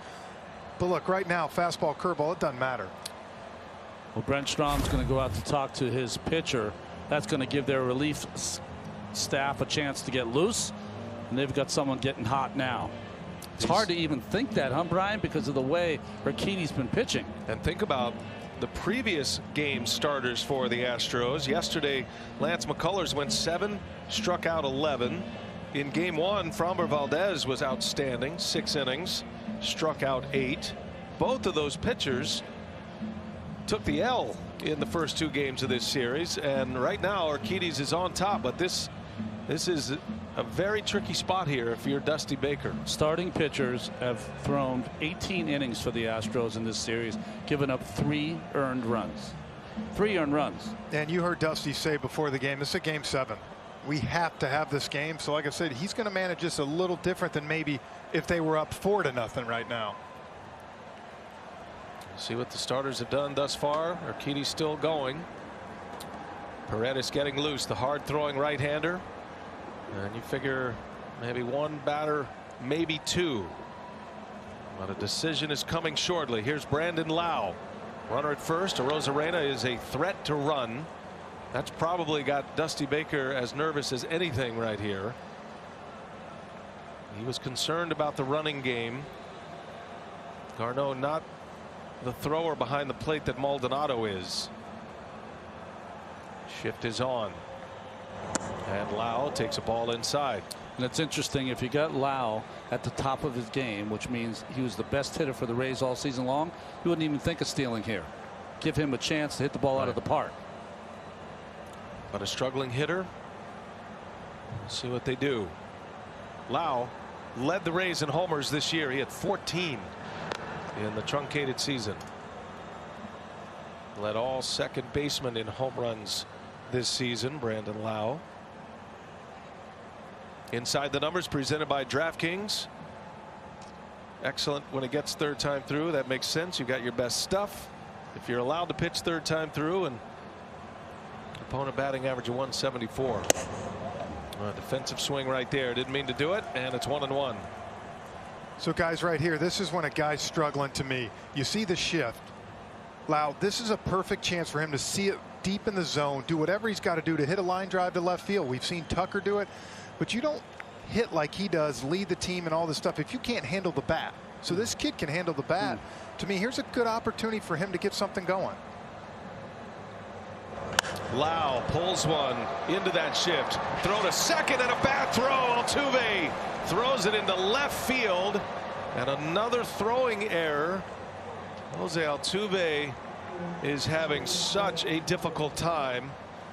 And it can really only be two things. Ronnie, you brought it up yesterday. There's the mental part of it that the players call the thing, but there could be something physically wrong with Altuve as well. He just doesn't look the same. Well, you'll see the play off the end of the bat. It's got some spin on it.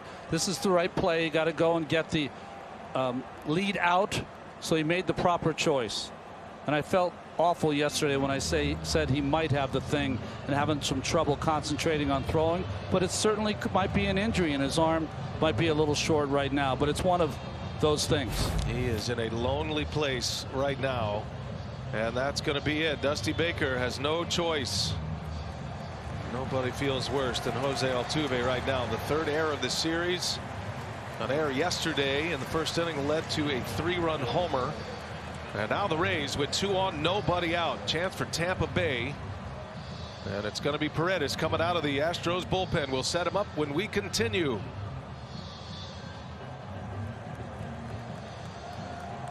ALCS. And the Astros and the Rays. Astros knowing this one is like a Game 7. Altuve got him started with a home run. Outstanding Tampa Bay defense. But an Altuve error in this 6th inning has opened the door here in Game 3 for the Tampa Bay Rays. 2 on, nobody out. Martin Maldonado will come on to catch. So a new batter here of Maldonado in for Dustin Garneau, and Enoli Paredes on the mound for the Astros. Ronnie, he has not giving up anything this postseason. No hits, no runs. Yeah, 4 1/3 innings pitched. No base on balls, 6 Ks, 2 of them coming in the 7th inning of Game 1. And that's exactly why he's in this situation now. Dusty Baker going to a guy that he knows can get a couple strikeouts. So here we go. Yandy Diaz at the plate. Rays have good speed on the bags in Arozarena and Lau. And Diaz takes a strike. Very patient hitter at the plate, and a pitcher who had some command problems during the regular season, but he's quieted that down in the postseason. Probably with that open stance, stands as far away from the outside part of the plate as any hitter in the game. Sends one foul down the right field line. Diaz has great opposite field power, and he hit the ball hard his last time up. One of the better balls he's hit this postseason, lined out in the 3rd inning to right field. Jose Urquidy 5+, 4 hits, no runs allowed at this point. I don't know what he could have done more. Just an outstanding effort. A 3rd Astro with a great effort for a start. Astros are loaded for bear in their bullpen today. They've got all their best pieces. Paredes and Javier and Presley. Got the 2 lefties are available. Rayleigh is up. Currently, you got a lefty on deck in Joey Wendell. It's hard to match up with Tampa Bay if you're an opposing manager because they're skilled in all of their counter moves.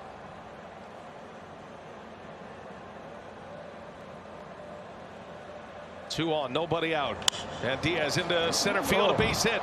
Arozarena broke back, and now he'll hold at 3rd base. Had to make sure the line drive was going to clear.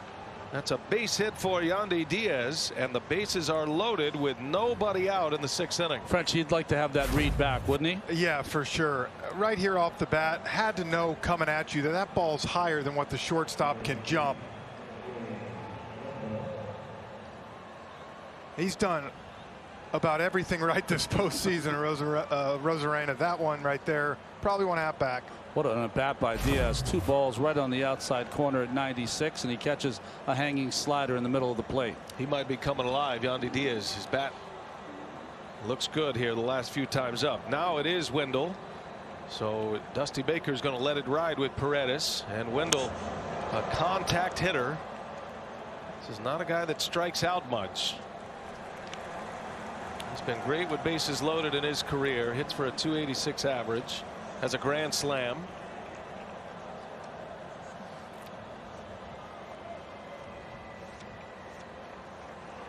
Astros will surrender the run to turn 2. They are pinched up the middle to turn a double play. Figure Bregman would go to second as well. No balls and a strike. And that one's in there. 97. I think he caught Wendell guessing. 0-2 the count. What Paredes needs the most is a strikeout in a spot like this. Got to be alive if you're a Rosarena on third base. Paredes, if he goes to that breaking ball, is going to really snap it off, especially after hanging the last one to Diaz.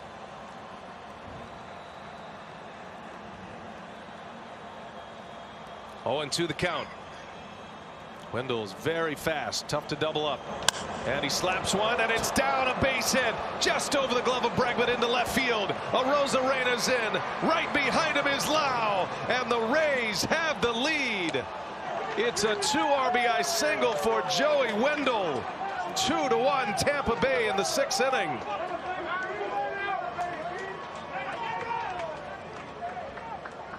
What a piece of hitting. You see Altuve with his head down, but Joey Wendell with another great at bat going the other way. Pitch really just out over the plate, and Bregman actually got a glove on it, but Wendell right off his glove and with the big hit of the game so far. He gives the Rays the lead. Joey Wendell with 2 hits tonight, and the sting for Urquidy. And elation in that Tampa Bay dugout. They strike again. Still nobody out. Here's Manuel Margot. He drops a bunt. He pops it up, and Maldonado falls down. The throw to first is in time. I thought for a moment maybe Margot tripped Maldonado, but the home plate umpire Jeff Nelson was quick to put the safe sign out. So that's going to be a sacrifice bunt. Dusty's not so sure. He'll be out here to talk to the home plate umpire. The Tampa Bay Rays did not have a sacrifice bunt all year. And Margot gets this one down. There's the explanation. This is not a reviewable play here, as the crew chief is giving Dusty Baker an explanation. I mean, is he in the box or not? That's all comes into play. Boy, when I see a play like that, I think of the name Ed Armbrister in 1975 World Series between the Reds and the Red Sox. Similar play. I mean, the batter runner entitled to the lane that he's running in, and because it was popped up, Margot kind of got stalled in the box, which got in the way of Maldonado. I think he makes that catch easily. I do too. I was just looking at that. I think he ends up catching that ball. Not reviewable though. In the box, down the lane, and Jeff Nelson was right on it immediately with the safe sign to say the ball's live. So a sac bunt. Second and third now with 1 away. And Kiermaier takes a strike. Only the Rays will sacrifice bunt with a player who has a 3-run home run in yesterday's game. And 3 home runs in this postseason when they haven't had a sacrifice bunt all year. You wonder if he might have done that on his own. Infield in with a shift on for Kiermaier. Swing and a miss. 98 with the fastball. It's 0-2.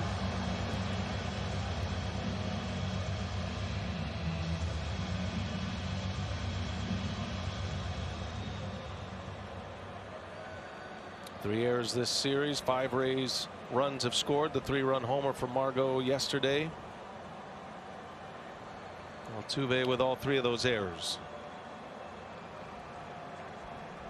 2 RBI single by Wendell.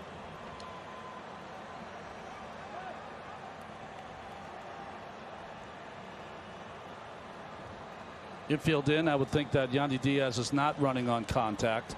He's going to stay where he is, let the ball find some grass, give them 2 chances to drive in 2.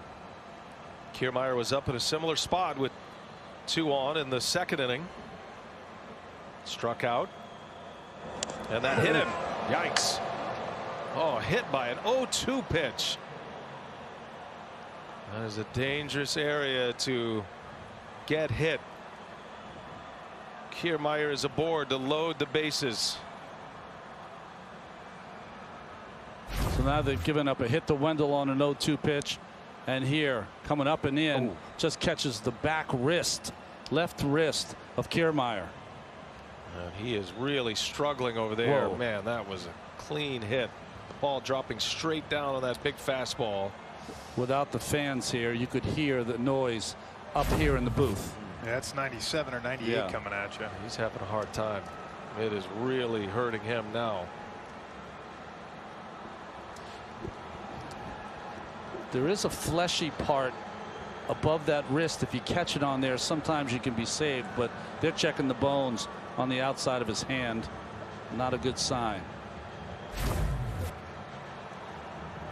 0-2, you got to stay in there, right, Frenchie, as long as you can. Yeah, look, he got beat by a fastball the pitch before, so you see him getting going early. I mean, you're right. That sound.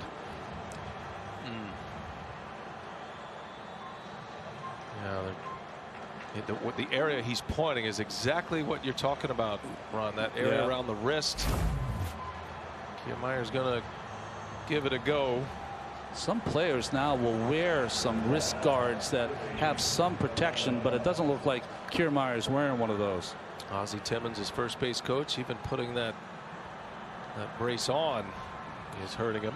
The nightmare continues for the Astros. So they're loaded up, one away. Willy Adames at the plate. It's not the worst thing in the world for Paredes, but had a base open as well. That one's in tight. Did that get him? I think it did. Adames is hit by a pitch, and a run will score. It's 3-1 Tampa Bay as Paredes hits Adames on his first offering. I mean, it seemed like it just clipped the finger of Adames. The way he reacted anyway. Hard to see there. Oh yeah, definitely. You can see his finger. See the like little flop. pinky, the little pinky on the bottom of the bat.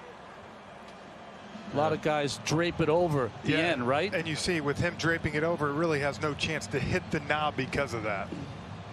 Wow. Yeah, there's a good look at it. Great camera work. See the little pinky move. Yeah, that was. So Paredes is out. And the nightmare continues for the Astros as Tampa Bay has 3 on the board, 1 out, bases loaded, and Dusty Baker going to his left-hander. Tampa Bay up 2-0 in this series. They're looking for a knockout punch right here. They are fired up. Wendell with a big hit to give them the lead. Pitching change in game 3.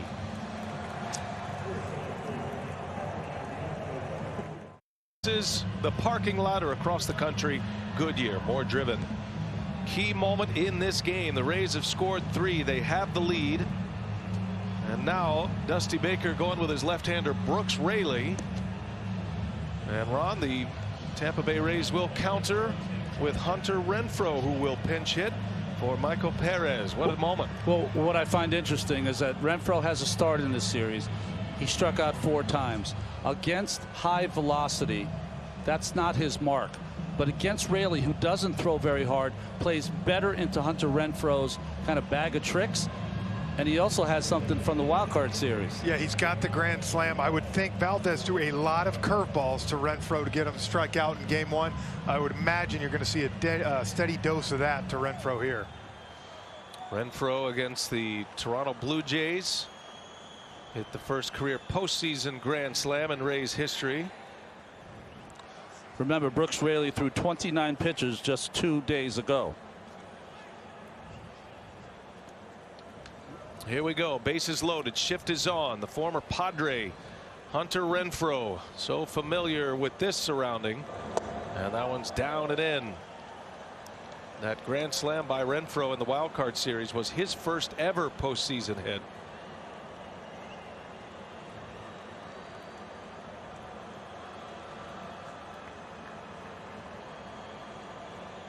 Renfroe traded from San Diego to Tampa Bay this offseason.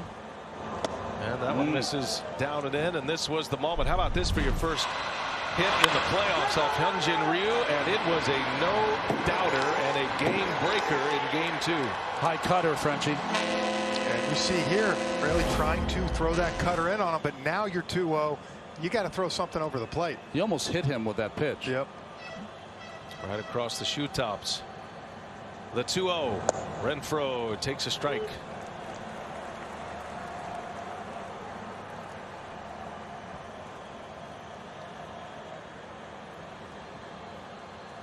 It was 1-0 when the inning started. Costly error by Altuve. RBIs from Wendell and Adames. 3 runs are in as Renfroe. Boy, that one almost hit him too, right across the thigh. 3-1 the count. Wendell and Adames had not driven in a run this entire postseason until this inning, and they've got all 3. Austin Meadows, the leadoff hitter, due next.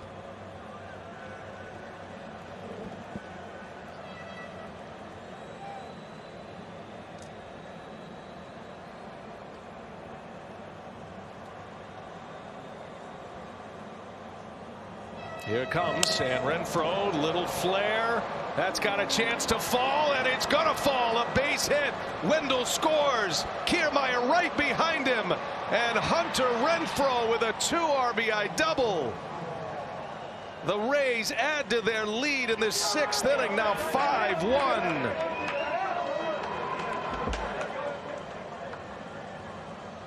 Well, you know, when it's going right, it's going right for you. And Raley makes a great 3-1 pitch right here, and Renfroe, strong, so strong, fights it off to right field. And that's a dagger.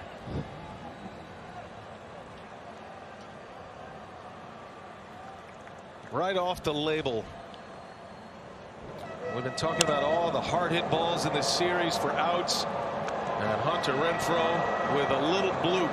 A Texas leaguer against the Houston Astros. Drives in 2. 5-1. Still 1 out. And Meadows fouls that one away.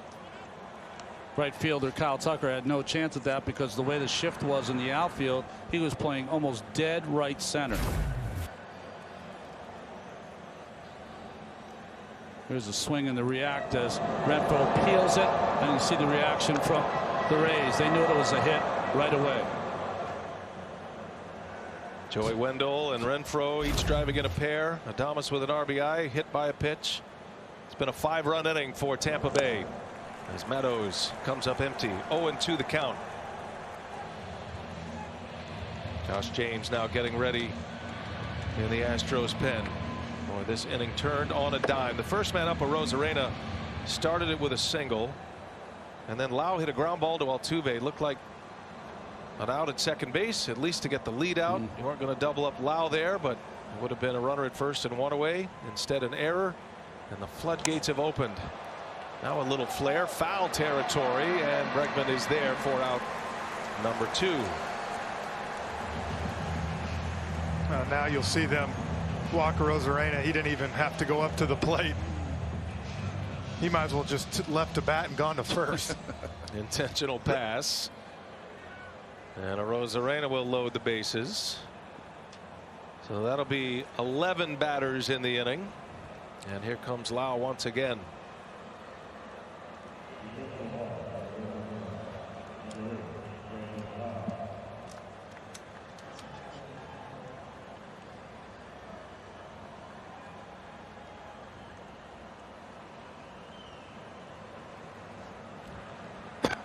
Urquidy started the inning, then Paredes, and now Raley with the bases loaded. Brandon Lau is 0 for 3. His fielder's choice, and the error by Altuve the difference in this inning.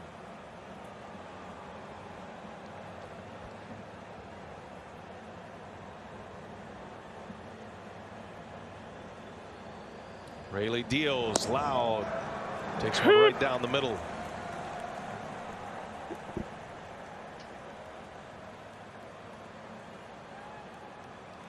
That's the shift with Correa out there in the grass.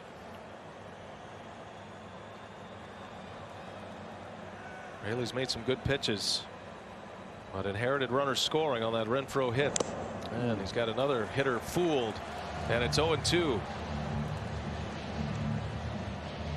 that was the other thing with this Astros bullpen that Dusty talked about. They're young down there, and Paredes coming in. He's been great. Hasn't really came into a situation like he did tonight. So you don't know what you're going to get. You know the physical what you're going to get, but you don't know they're going to be able to handle the largeness of what they're going to face.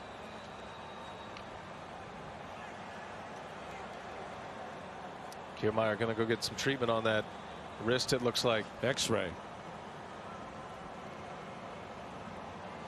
After being hit by a pitch.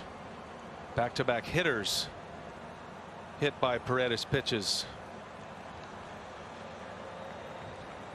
That would be a major loss. Warren is down there. If we get any information, we will pass it along. This nightmare 6 for the Astros still going. The Rays have taken advantage of every mistake the Astros have made. They've got 5 on the board in this inning, and a swing and a foul tip in and out of the mitt. Foul ball in and out of the mitt. And at bat will continue.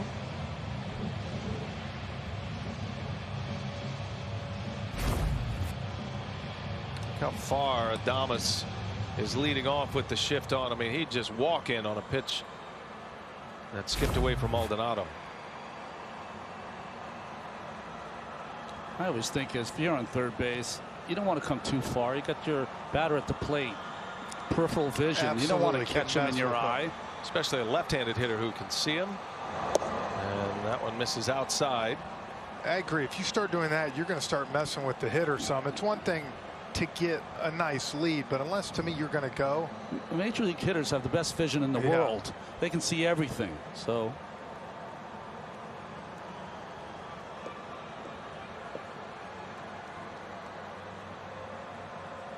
Lau trying to deliver a big one right here. 2 outs. Raley deals, and Lau hanging tough. Had him fooled, unable to foul it away. He didn't go as far that time. They might have told him.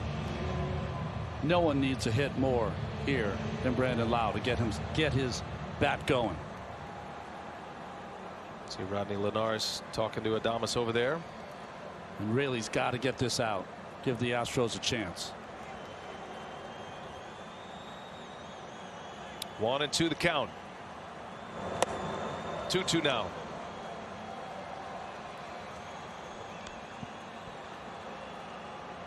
Rays have been waiting for Lau to break out.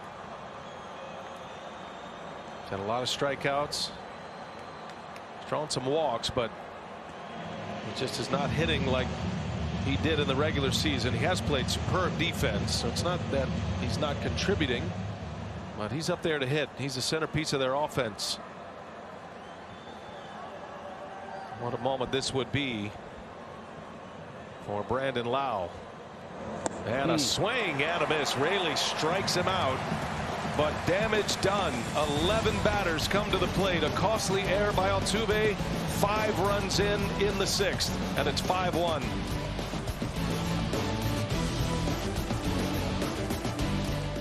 Stream all new original. Petco Park, San Diego changes for the Rays after a 5-run 6th inning. Mike Zunino will come in to catch. Hunter Renfroe stays in to play right field, and that moves Margot to center field. Kiermaier is out. If we get a report before we leave the air, we'll certainly pass it along. Lauren Shahadi is down there. Kiermaier hit by a pitch. Some concern there. First ball swinging. Bradley left field deep. Arozarena. It's gone. Michael Bradley with an answer after a 5-run inning. On the first pitch he sees, solo home run to the opposite field, and it's 5-2 Tampa Bay. One thing you always have to worry about, positive that the Tampa Bay Rays were hitting there for a half hour, but that also meant Yarbrough was sitting for a half hour. He sits for a while, and now he's only going to throw 1 pitch this inning as Kevin Cash is headed to the bullpen. Michael Bradley with his 3rd home run of the postseason. And Yarbrough is gone. After 5 innings plus, Pete Fairbanks, part of the stable of guys that Kevin Cash has available. And he's on his way to the mound. as this turns into a 3-run game on the first pitch of the bottom of the 6th. Fastball, outer part of the zone. Michael Brantley so good at seeing it deep and just gets enough to sneak it out of here. Pitching change will set up Pete Fairbanks. He'll be facing Alex Bregman when we continue from San Diego.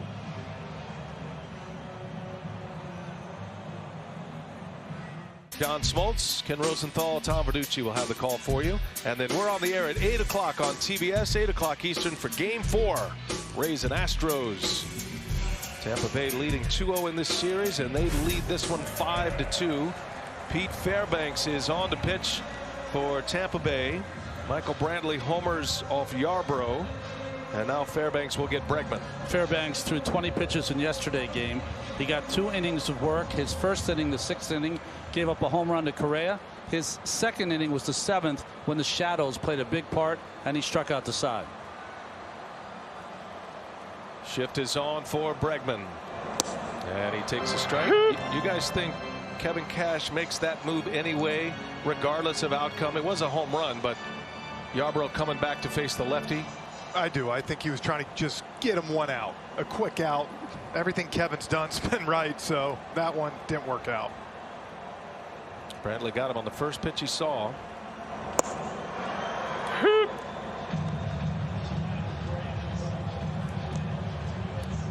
Fairbanks has been an incredible story for the Rays.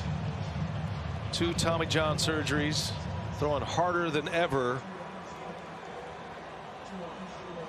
He has been on the mound in some key spots. And this is one of them for Tampa Bay after a 5-run inning. Those shutdown innings so important. Astros come right back to score. If there is a team with enough firepower to cover a 4-run deficit quickly, it's the Astros. And Jeff, you saw that all series long against the Oakland Athletics. Yeah, twice out there they scored 5 runs in an inning. This offense can hit you in a hurry, just like you saw Tampa do a minute ago. A ball and 2 strikes. 99 with the fastball. It goes to 2-2. This is where we get back into Kevin Cash and the contrast on how he likes to replace an arm with an arm that's completely opposite. Left-hander who throws cutters and changeups with a guy that throws 100 with a hammer. He's got so much variety in his bullpen by design. Pitchers from different arm angles. Bregman hits it sharply on a hop. Wendell, he's been gobbling up everything, and Bregman another hard hit out. It's out number 1 of this 6th inning. Nothing getting by Joey Wendell. Standing on his head, Ronnie, using a hockey turn. I mean, this ball's blistered. Hanging breaking ball off Fairbanks and just picks it right off his thigh. Had a lot of topspin on it also and fires a strike. And I think that's the 3rd time Wendell's robbed. Bregman might want to try somewhere else because Joey Wendell is playing some third base. Well, he's got the attention of the Astros skipper Dusty Baker. Wendell among the elite defensive third baseman in baseball, and he's showing it here in the postseason. Correa, wave and a miss. First pitch breaking ball from Fairbanks. I mean, it's 10 miles an hour off his fastball, but that thing's hissing in there at 89. It is, and he gave up a home run to Correa in yesterday's game on a fastball up. That was when the shadows in the twilight part of the night. Correa hit it over 430 feet into left center field. Oh, and 2 the count. Correa is having himself a postseason, guys. 5 home runs in the regular season on 201 at bats. 5 this postseason and 28. Had 5 homers, 11 RBIs. That division series had a 3-hit game in game 4, leading to this championship series. He's got the home runs for shortstops in postseason. Jeter. Rich Aurelia, I believe, 6. Yep. I was thinking more career postseason.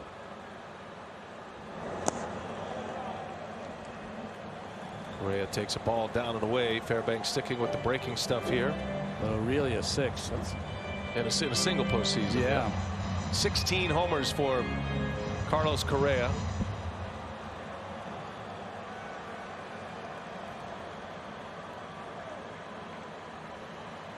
Jeter's got to be in the 20s somewhere.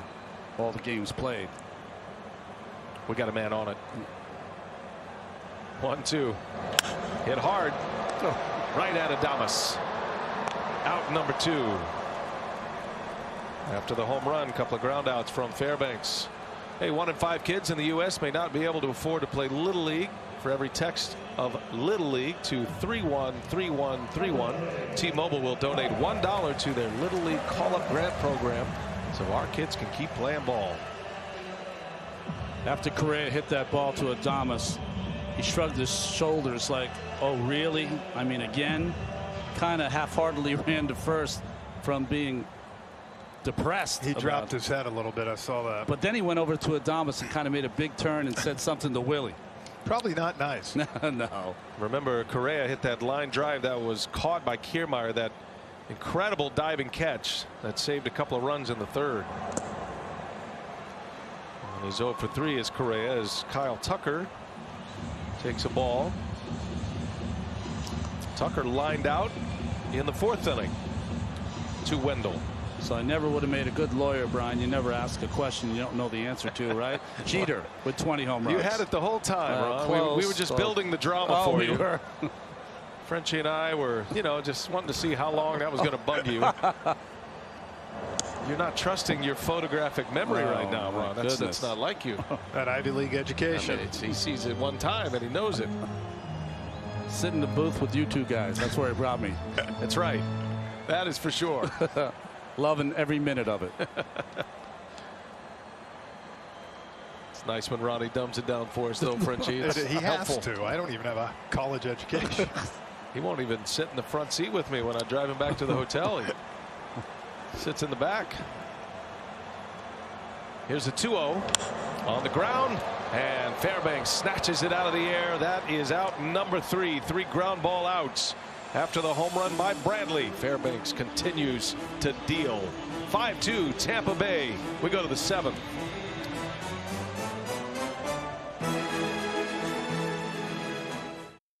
Game summary, Frenchie. A 5-run 6th inning for the Tampa Bay Rays. 5 runs, 4 hits, and 2 hit batters in the inning. Yeah, it really opened it up when Paredes came in. Joey Wendell with the great hit to left field. And look, Urquidy threw a great ball game. Unfortunately for the Astros, all they have is 2 solo home runs to show, and that's why the game's at 5-2 right now. Petco game summary, Petco Park, San Diego. Josh James, Ronnie, the new Astros pitcher, with the Astros down 3 here. Yeah, he came in game 4, pitched a scoreless 6th, but then in the 7th came out, gave up 3 hits, including a 3-run home run. 7th inning in game 3 of this ALCS, with the Rays up 2-0, and the first one at 98 miles an hour. Yandy Diaz, who had a single in that 11 batter 6th inning, kept the line moving.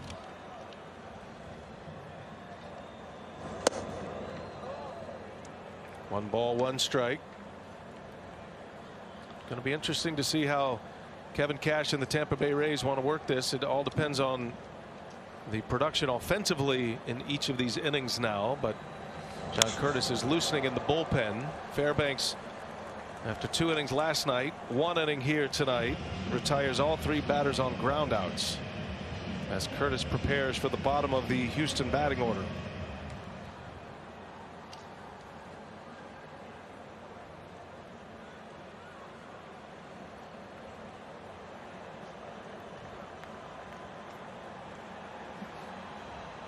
Josh James, and he strikes out Yandy Diaz. 99-mile-an-hour fastball.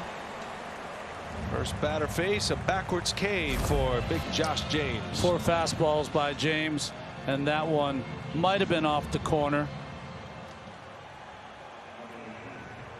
but gets the call. He has a hitter there. I don't even know if you can foul that one off. Yeah.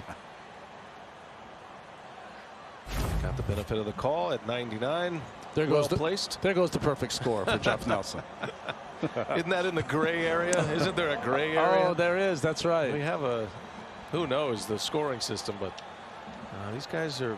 It's been 3 good umpire games behind the plate. You got some of the best umpires in the game. They earn their way to the postseason as each round continues. Jeff Nelson, one of the A+ umpires in Big League Baseball, the crew chief of this ALCS crew. Well, Wendell got the big hit of that last inning, driving in the first 2 runs to give them a lead. He's got 2 hits tonight, both to the opposite field. That was on an 0-2 pitch. Both of his hits tonight. And the 0-2 single from 1-0 Astros to 2-1 Tampa Bay last inning. And BA, you don't mind getting 2 strikes when you use the whole part of the field. You see the best hitters in baseball could care less about that because they know what their approach is. And for him, that's what both of them shot right down the left field line. Second one got him the lead.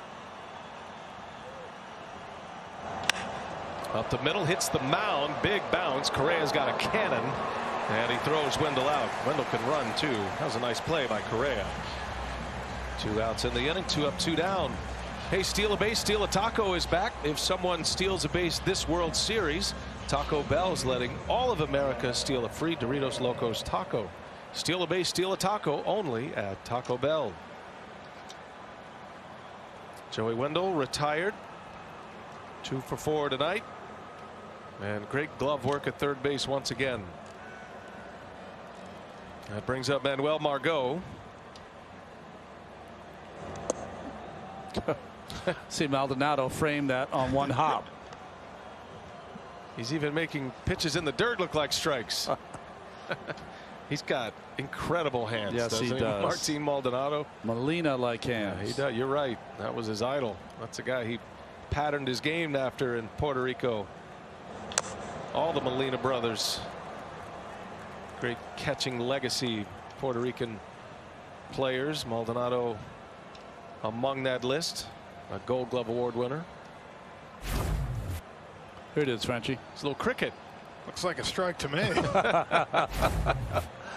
Seen Vlad Guerrero hit that. Yes. Margot takes 99 on the black again, and it's 1-2.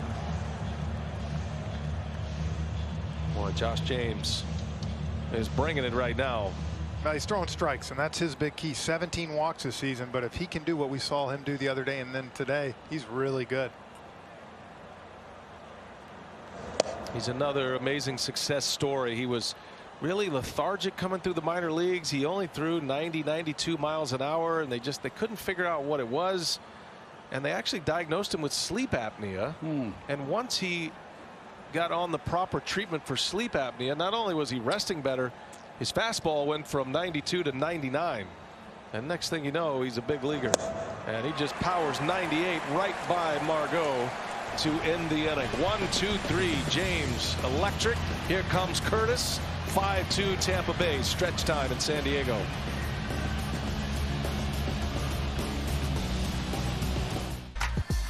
The 2020 American League Championship Series on TBS is presented by Geico.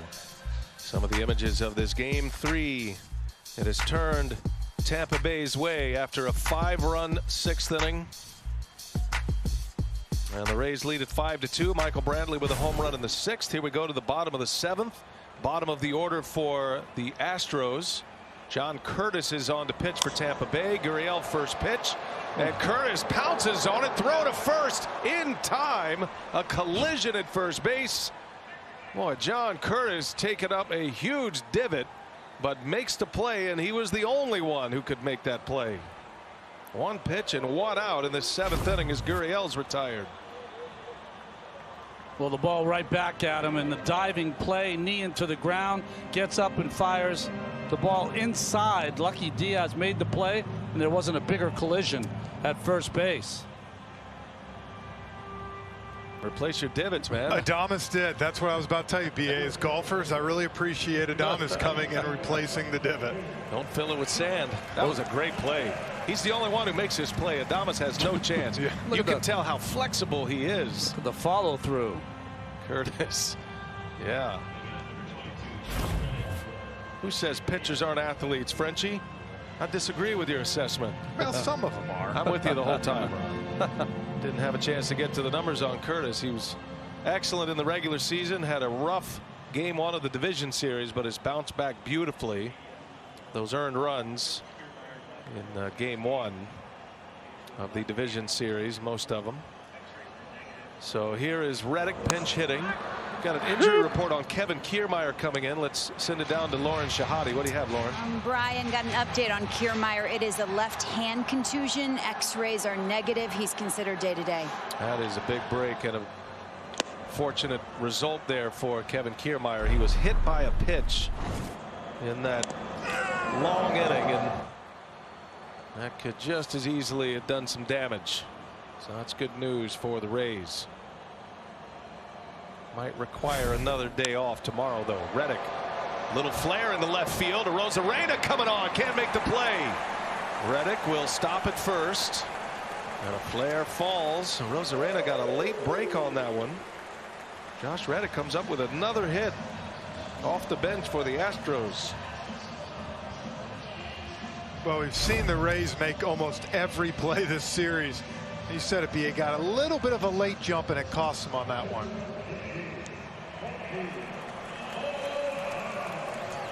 I think Reddick, he thought it was going to be an out when it left the bat. He was frustrated. Didn't really book it out of the box. Might have had a chance to go to second, but down 3. Conservative approach. Arozarena checking his alignment card with Martin Maldonado coming up. Maldonado's first at bat.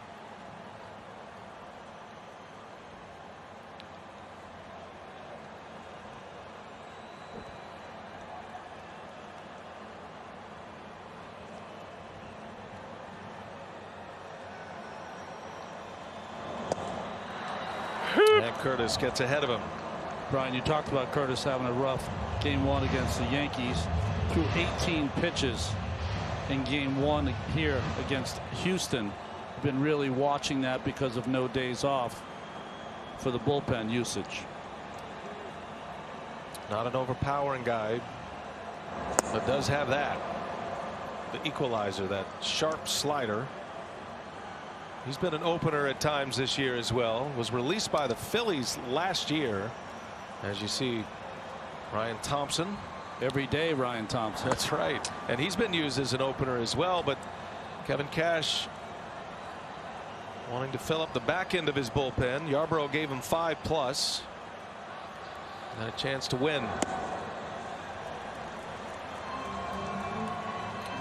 Maldonado has some pop in his bat. But if you're the Rays, you're thinking about a double play ball right here. Yeah, Maldonado, good day yesterday. 2 for 3 with a double and a walk. A double down the left field line.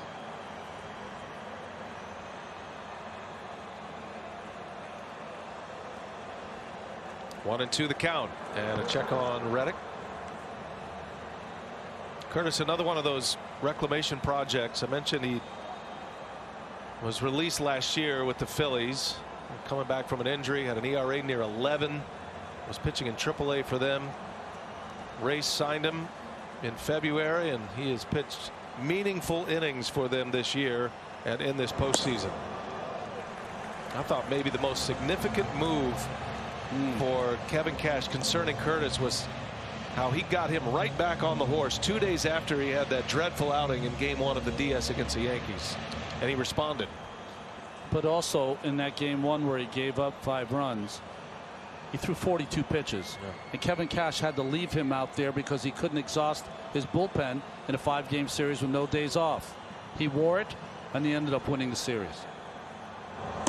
That one's in there. A called strike 3, 95-mile-an-hour gas right on the edge. Maldonado is out. 2 outs in the inning.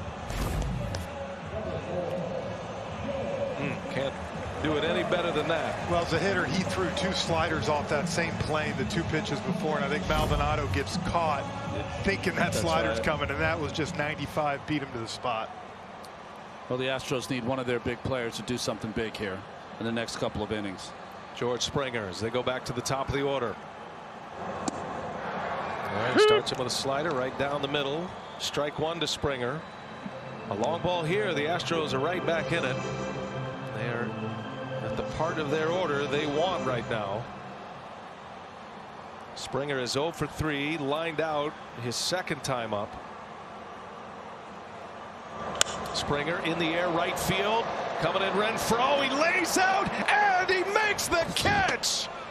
Oh, Oh, it's a clinic for the Rays defensively. Everybody's getting into the act. Hunter Renfroe this time. A full layout, full extension. And he takes another hit away from an Astro. Inning over. Astros frustration mounting. What a play. 5-2 Tampa Bay after 7.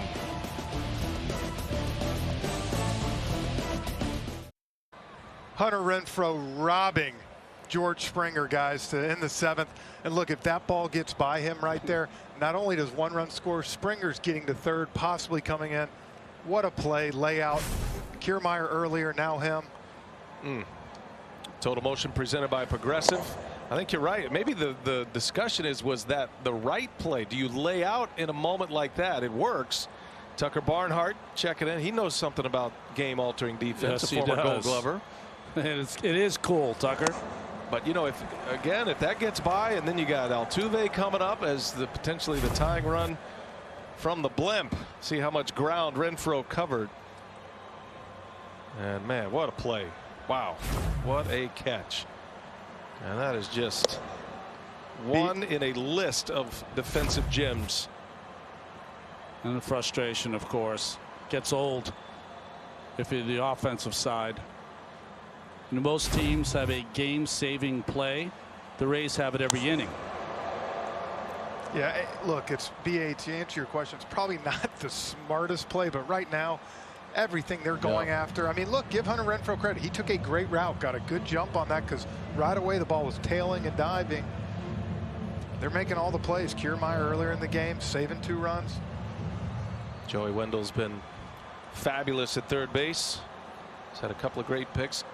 Margot with his catch in foul territory. That's probably the best catch we've seen in the postseason when you consider the danger factor. Crashing over the wall. Everybody's contributing.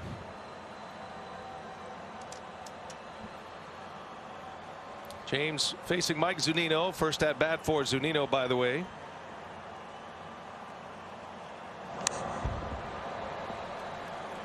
When I go back, that Kiermaier catch to me, guys, was the play that changed the game. The diving catch. The diving catch. That ball falls. That's it's right. 3-0.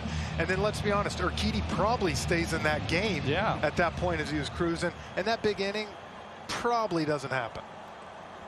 Kiermaier laying out to rob Correa of extra bases in the 3rd inning with 2 on and 2 out at that time. A swing and a miss. Zunino strikes out. Out number 1 here in the 8th. This is what you're talking about. This was StatCast powered by Google Cloud off Correa's bat. And that ball's tailing. It's going down. And like you said, to keep your eye on it, knowing what you have to do. Catch probability 20%. And maybe even squeeze a little more out of that, considering it's the ALCS. Right? And a big moment. All of those things factor. Here is Adames. Big Josh James with 3 strikeouts thus far. He's retired all 4 batters he's faced. Adames was hit by a pitch for an RBI in the 5-run 6th. Clipped him right across the pinky. Kiermaier was also hit, the man in front of him, and went back to the clubhouse. Did get an X-ray and came back negative. Good news for the Rays.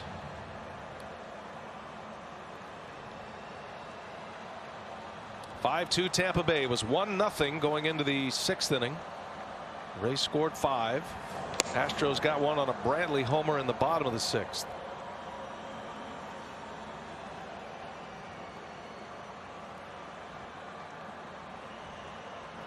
Altuve was the next hitter. If Renfroe doesn't make that diving play, and you know he is desperate for a chance at redemption, in the air center field, that's going to hang up there for Springer. And there is out number 2. 5 in a row retired by James. Hey, MLB celebrates Hispanic Heritage Month by recognizing the contributions made to our game by the Latino baseball community, past and present. You can follow Los Mayores at MLB and visit losmayores.com for full coverage. 2 outs, and here is Renfroe. And a 2 RBI double in that 6th inning. A little flare that finds the turf in fair territory. Renfroe was traded from the Padres to the Rays in the Tommy Pham deal, and with Hunter at the plate, I want to send a shout out from all of us at TBS to Tommy Pham. He was stabbed over the weekend here in San Diego, and he's in the hospital. He's recovering, expecting a full recovery. But Tommy, we're thinking about you. Very scary situation there, and just know you're on our mind. Tommy Pham. 3 up 3 down inning for James. 5-2 Rays. We go to the bottom of the 8th. Coverage by Goodyear, whether it's the 7th inning stretch or a long stretch of road, movement takes us further. Goodyear, more driven. 5-2, the Rays lead the Astros. We head to the bottom of the 8th inning. Astros down to their last 6 outs and in danger of going down 3-0 in this best of 7 ALCS. Jose Altuve will lead off. John Curtis remains on the mound at a scoreless 7th inning. And Frenchie, if you're putting your manager's hat on and you're Kevin Cash, what's the path to the finish line, you think? You see Ryan Thompson down in the bullpen, and I look in the lineup. Carlos Correa is 4th up, couple guys on with him. You might see that sidearm come in, try to get a ground ball double play. They do have Diego Castillo available tonight. I'm sure that would be the 9th inning option if they get to that point. And the Astros, today the Dodgers gave the Braves quite a finish, right? The Astros need to give a finish to this game.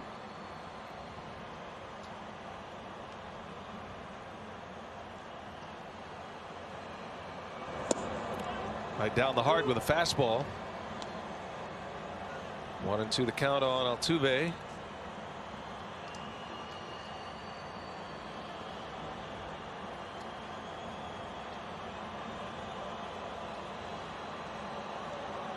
Curtis deals and able to hold it.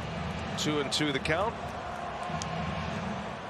Just wonder what's going through Altuve's mind here. He's been a superb defender. He's been a Gold Glover, but he cannot throw the ball accurately in this series, and it's cost him 3 errors.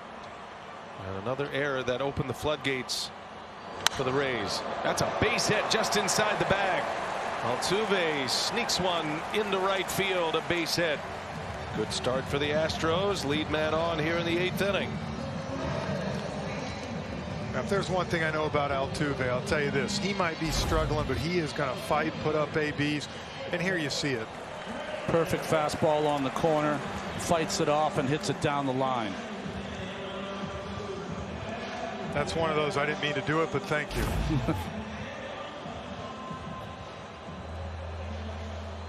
And Kevin Cash on his way out. Pitching change coming for the Tampa Bay Rays. Tapping into their terrific bullpen again. It's going to be the sidewinder Ryan Thompson, the former Astro. He'll enter once again.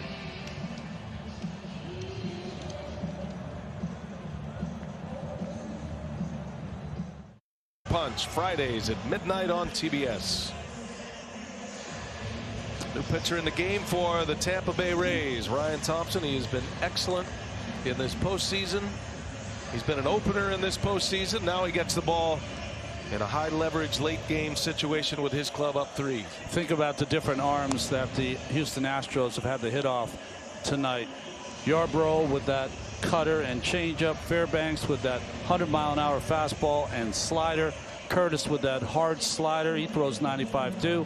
And now they're going to face Thompson, the underarm slinger for the Tampa Bay Rays. Brantley and Bregman have never seen Thompson. And Correa's only seen him once, and coming down from that angle, ground ball type guy, and really from that angle it's tough to do damage. You limit damage, so the Astros probably going to have to string together 3 or 4 hits. I think I said underarm. I think that would be more underhand.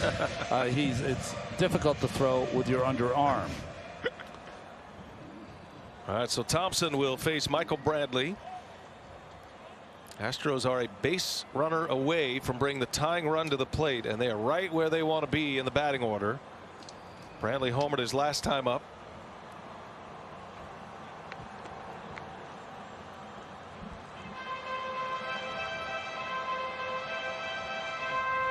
Thompson gave up 4 home runs in the regular season. He's given up 1 long ball here in the postseason.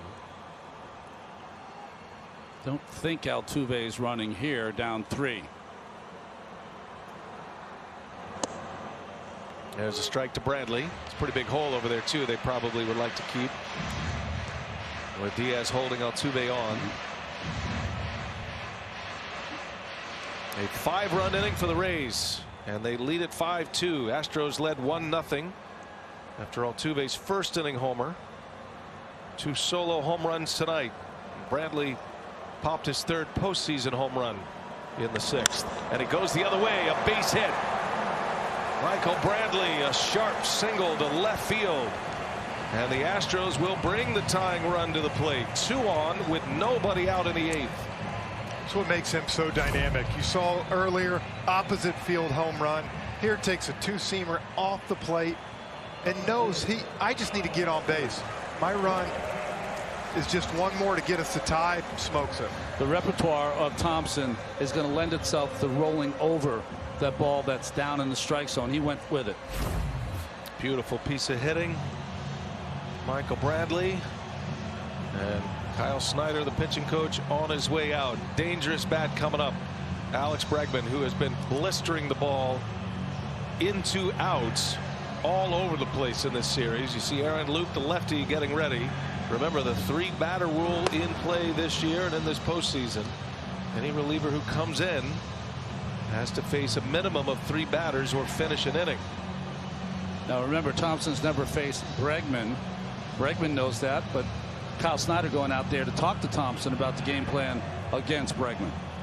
He'll have at least Bregman and Correa. That's what I would imagine. Luke's getting ready for Tucker. Hitting with runners in scoring position. Astros just 167. They've had a ton of hits, ton of runners on base. And as we've chronicled, a lot of line drive outs and hard hit balls. And nobody's hit the ball harder than Bregman. Just feels like at some point a flare is going to fall for Houston. Will it be this year or next is the bigger question. Bregman 2 for 11 in the series. Still looking for his first RBI. 1 swing of the bat could tie this one up.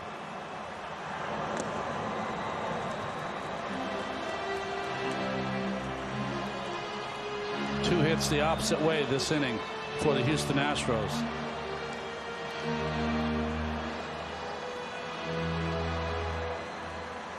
Rays are set up to turn a double play if Bregman puts one on the ground. That left side of the infield has gobbled up everything hit their way. Bregman, 1 ball, 1 strike. Really off Thompson, he's another guy that's good for Bregman to shoot the ball to right field. We saw him do it the other day for a base hit. It doesn't mean you can't pull Thompson for some damage, but if you do, that ball has to be up. You can even see the way he fouled that ball. He topped it. Yep. That area in front of home plate is wet and a soft area. You see a lot of batted balls in there just go to die. Sinker baller's dream if you're Thompson. 2 balls and a strike. Thompson looking at the mound right there where he lands. Remember, it had to be repaired earlier for Urquidy. Urquidy.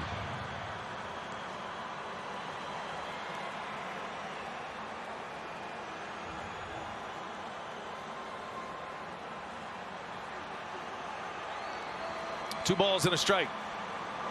Bregman able to lay off. Everything is down. And Bregman not biting. 3-1 now. Remember Thompson, when he was the opener for that game against the Yankees, he suffered with his control as that opener. That was game 4 against New York. Yankees won that one, forcing a game 5. Here he comes, 3-1, and a swing and a foul tip. Well, Bregman had one thing on his mind on that swing. He was trying to tie this bad boy up. Full count. Again, though, he hit the top of the ball. Yeah, just barely nicked it. And a foul ball keeps him alive. 3-2 the count. Altuve the runner at second. Brantley at first. Back-to-back singles here in the 8th. And another swing and a foul. No put away, but Bregman still hanging in there, but still on top of it.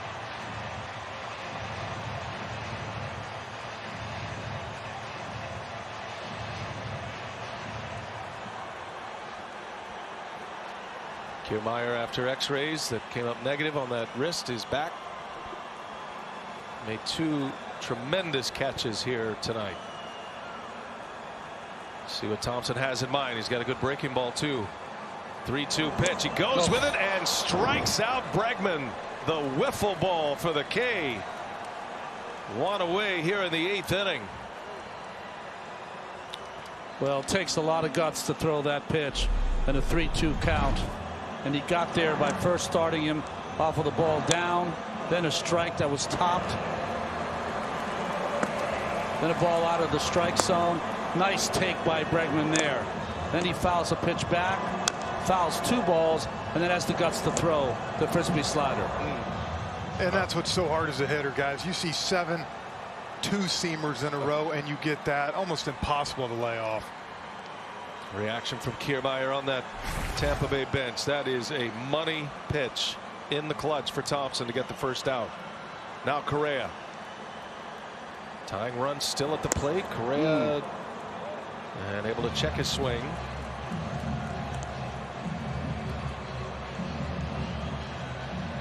Correa's been a premium run producer in the postseason. 46 career postseason RBIs. 9th most in history.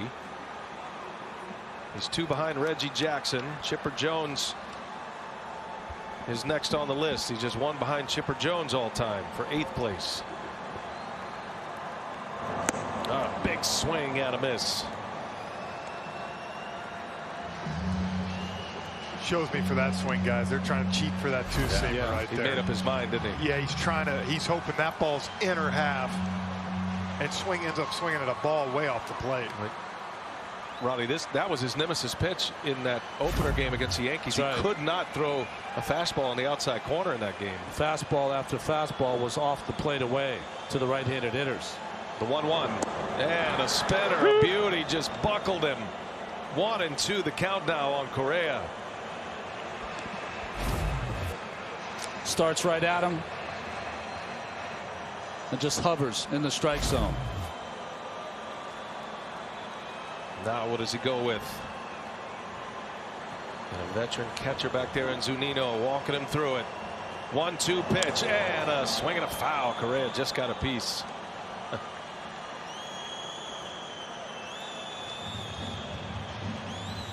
These are 2 guys opposite ends of the Astros spectrum as far as prospects go. Correa, first pick for the Astros. Thompson was kind of left from behind. He had Tommy John surgery and was not protected in the minor leagues, was essentially let go, ended up working out a deal where he was drafted in the minor league Rule 5 draft, or minor league draft. Ray stole him from the Astros. 1-2 pitch. Ooh, he just missed with it.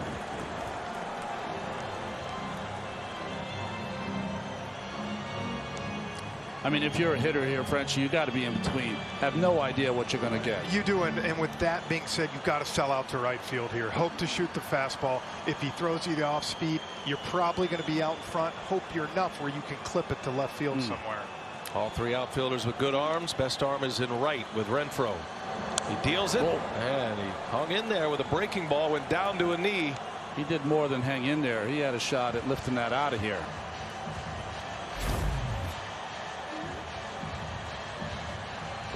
Oh, that was a Ruthian cut by Correa. You can see him choked up on the bat right there. Trying to give himself the best opportunity to be as quick as he can to the ball. Makes you feel like he's seeing them both now. He's recognizing it. Yeah, if he keeps that game plan that you just saw, you'll be able to recognize that pitch and put a good swing on it. Tying run at the plate. Correa hanging tough here. 2 balls, 2 strikes. And he deals, and a fastball. He did hit that outside corner. Correa stays alive. So big decision here for Thompson, because he's had a better swing at the breaking ball prior than he did at the fastball there. Very late. This will be the 8th pitch of the at-bat on the way. I think breaking ball is a good pitch to go to here, Ron, but I think it's got to be off the plate. Yeah. It can't be that backup one. 2-2. You got one to play with. Altuve and Brantley ready to run. 2-2-1 out. Here it comes. Slow roller. Going to be a tough play. Wendell scoops it. No throw. And Correa with an infield hit to load the bases. The Astros finally get one to find a little hole. And this time a swinging bunt by Correa. What a heck of an at-bat by Carlos Correa. He made the pitch he wanted. He got the result. Unfortunately for him, you can see it's a slider off the plate on the chalk. And as you said, BA, kind of their first break with that of the series. 8-pitch battle. Infield hit. And the bases are loaded. And the end of the line here for Ryan Thompson. It was interesting. Wendell didn't go right for the ball. He went to third base first before he went and caught that top grounder. Thompson is out. Here comes the left-hander, Aaron Loup. We'll set him up when we continue in Game 3.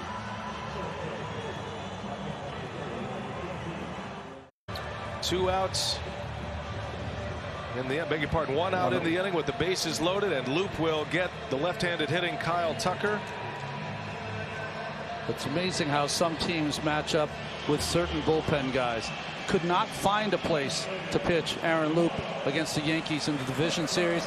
He's pitched in all 3 games here. And guys, you see that 2 for 2 this series. Both times Tucker has shot him through that hole at shortstop where they're playing the shift. And now they soften that shift. They move Wendell more in that hole, and Adames is back in his normal spot.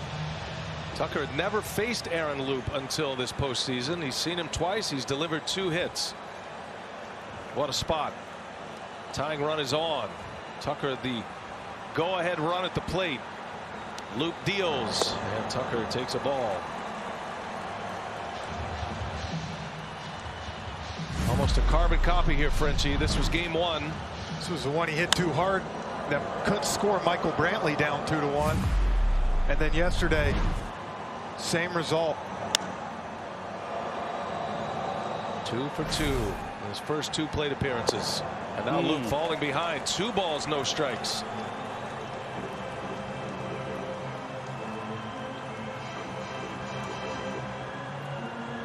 Good numbers for Kyle Tucker with the bases loaded. Altuve, Brantley, Correa. Tucker is 0 for 2 with a walk and a line out in the 4th. And Tucker, he's trying to shoot one that way. He fouls it away.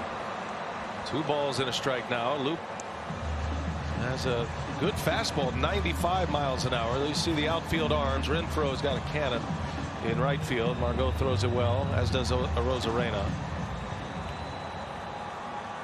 But Kiermaier had to leave this game after being hit by that pitch. That lessens the Rays outfield. Their Gold Glover is gone. Here's a 2-1. In the air, right field, coming on Renfroe, and he lays out, and he's got another one. No runners tagged. Everybody back to their bags, and Renfroe another brilliant catch. Kyle Tucker flies out for the 2nd out of the inning. Man, the risk reward on a play like that twice now for Renfroe, Frenchie. And this was the jump. He got a beautiful jump on this. Saw it that he got jammed and didn't hit it. Oh, it makes a nice dive in front of him like that to know he's got the ball. See the concentration. After he makes the catch, eyes up. And that ball's too shallow with the arm of Renfroe. Altuve decided to play it halfway. You're 3 runs down. Can't afford that one. No. You're right. Renfroe throws it well. Would have been no chance. Another brilliant play by a Tampa Bay Ray outfielder. Renfroe has turned in 2 tonight. And now you got Yoli Gurriel, the guy who has struggled the most in this Astros lineup with the bases loaded. with 2 outs. He's been a monster in his career with bases loaded. And Loup deals him a strike. This is where that 3-batter rule just comes into play in such a big way. Normally Loup would be out of the game. You face the lefty, you're coming out. But Loup stays to face the right-handed batting Gurriel. And the matchup should be good for Gurriel. The 1-1. Gurriel on the ground. Adames, big hop, fires it across in time. Loup and the Rays get out of it. The Astros strand, the bases loaded, and it's another terrific play by an outfielder. Renfroe again gets to the ground, makes the catch for out number 2. Kiermaier loving every minute of it. 5-2 Rays.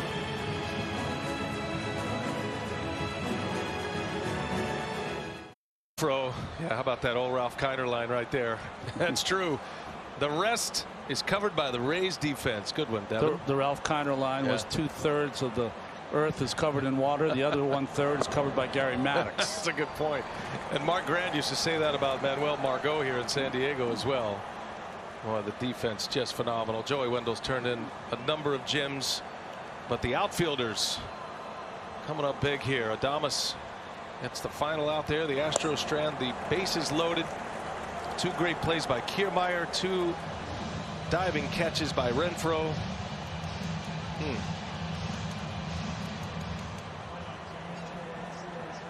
Austin Meadows at the plate.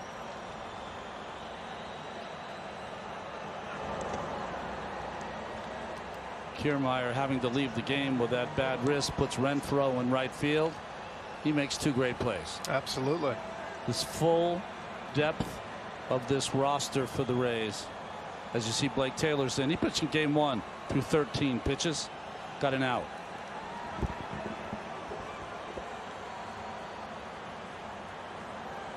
Every button Kevin Cash has pushed has worked. There's a swing and a miss. Blake Taylor strikes out his first batter faced here in this 9th inning. Well, look, I think Kevin Cash, what he does so well, as you see here, gets him with a good slider down in the zone. What he does so well, guys, is everybody plays and everybody's involved, so it's easy to buy into the system. When you only have 10 guys or you only have 5 pitchers that you use, it's tough to keep your bench up, keep them going. Like tonight, Renfroe all of a sudden comes in the game. Huge game. That's after striking out 4 times in his only start. Here's Randy Arozarena.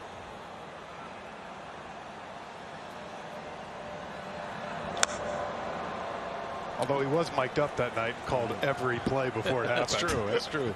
Think about this, though. You know, speaking of Kevin Cash and just kind of the way he's been willing to use his bullpen. So, and I think of 2 guys. John Curtis is number 1. We chronicled that. But Aaron Loup didn't pitch for 11 days. Yeah. Didn't pitch at all in the division series against the Yankees.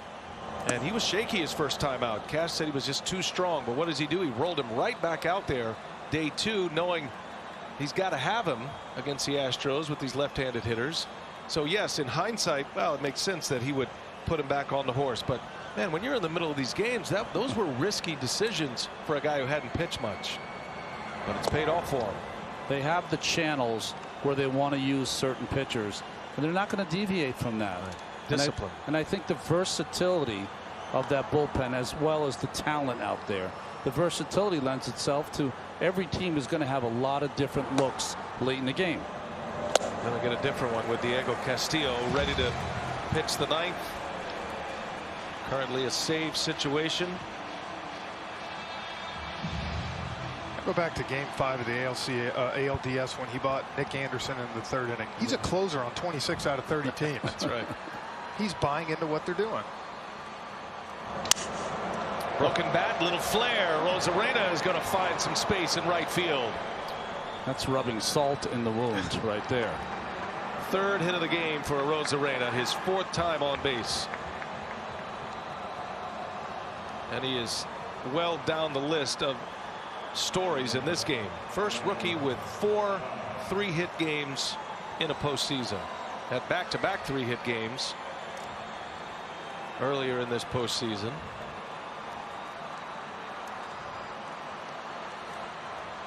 It's been an incredible ride for Rosarena. Now it's Brandon Lau.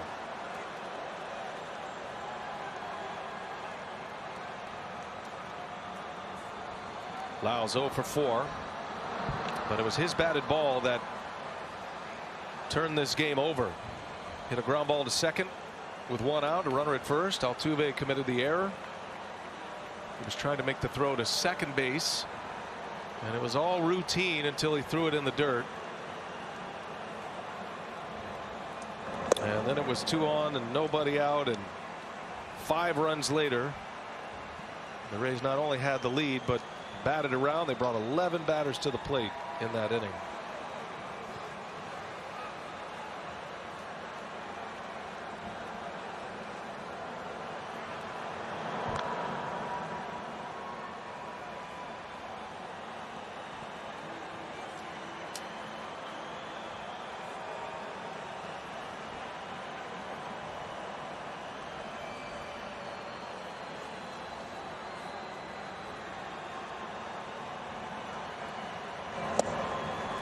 Taylor with a big fastball gets a swing and a miss from Lau. Worked 3 times in the ALDS series against the A's, and now a couple of times here in the League Championship Series. And you watch Lau, you can tell he's late on the fastball, early on the off speed. He's just in that in-between spot right now. As a hitter, that's a tough place to be. 1 ball, 1 strike. The speedy Rosarena at first. And a strike. 1 and 2 now. Another big arm in this Houston bullpen, but all of these arms inexperienced but talented. Yep. Their minor league system producing.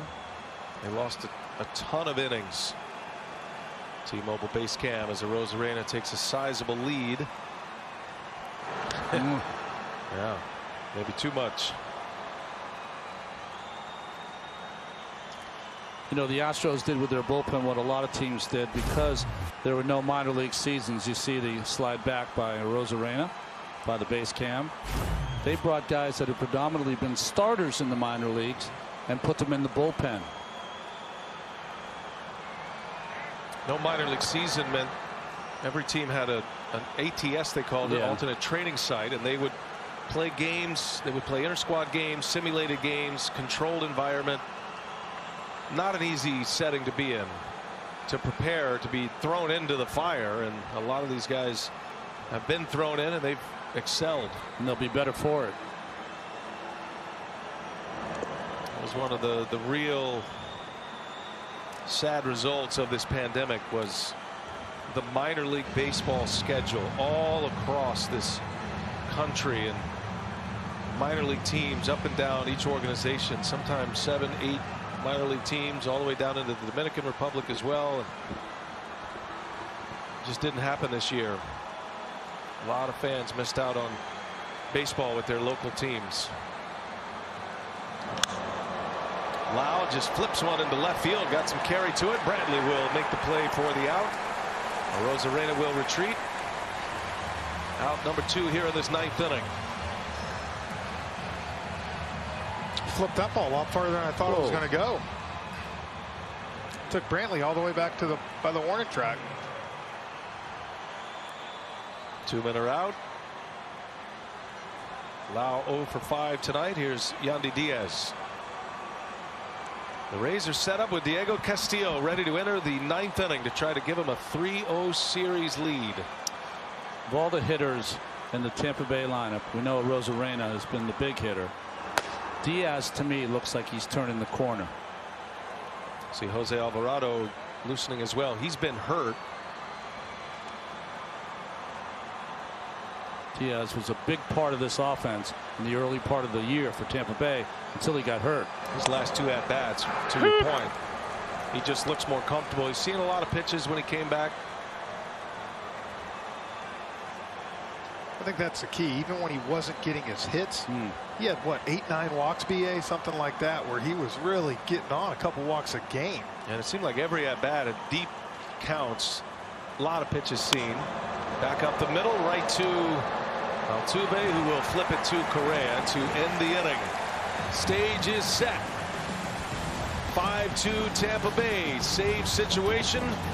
Diego Castillo back on the mound to try to nail down the third win for the Rays. 2012 Championship Series on TBS is presented by Geico. Mike Brasso, the Division Series hero, enters the game at first base. Diaz is out, and on the mound, Ronnie, is Diego Castillo.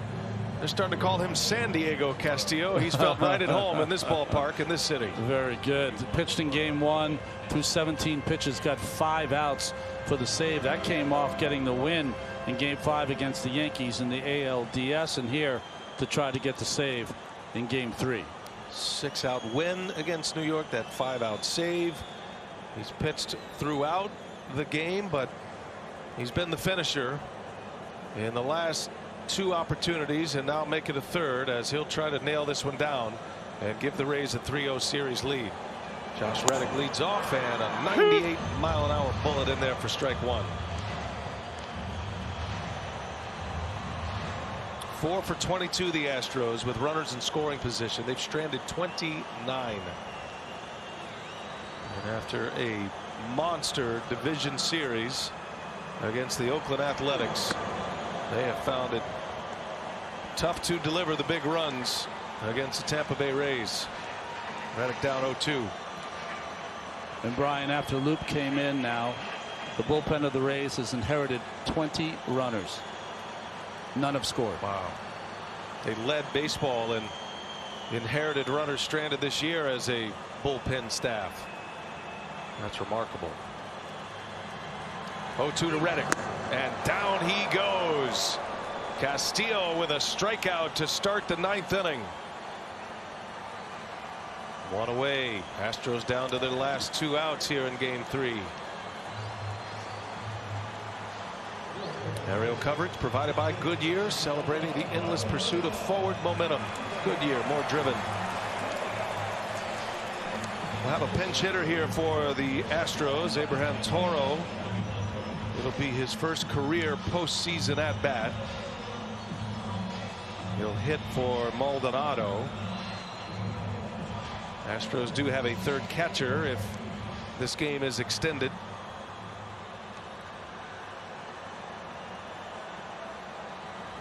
Shift is on for Toro.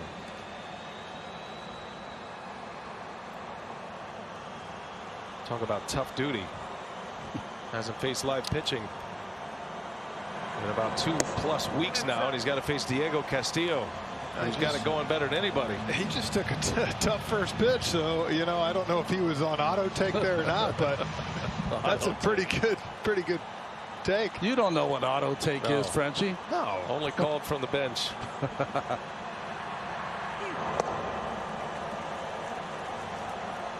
Two 2-0.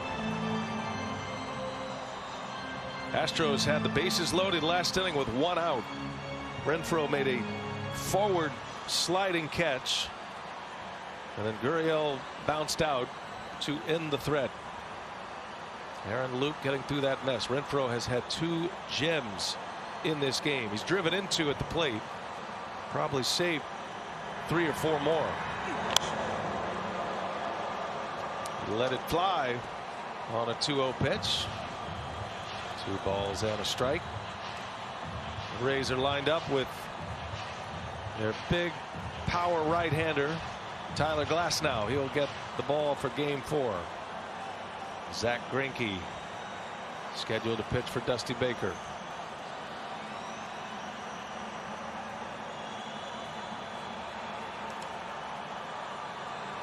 Two-1.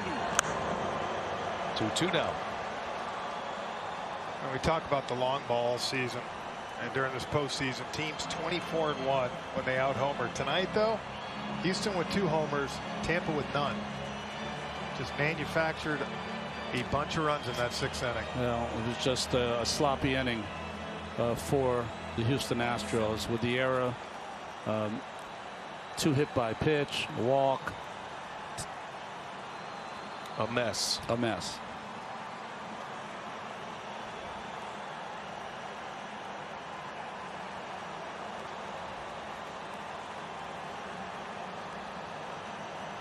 Castillo's got the one he wants. 2 balls, 2 strikes on Toro. And now it goes to 3-2. The Rays have been relying upon the home run ball more than any.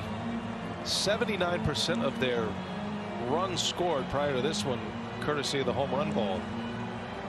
And tonight, some key hits. Joey Wendell had an 0-2 2 RBI single that gave him the lead. And Renfroe's big 2 RBI double in that 6th inning significant well as add-ons. Popped and foul. Toro's giving him a battle up there. Count remains 3-2. It's a heck of an at-bat, BA. Seen 6 pitches now. Took some good cuts. Just fouled off a tough slider.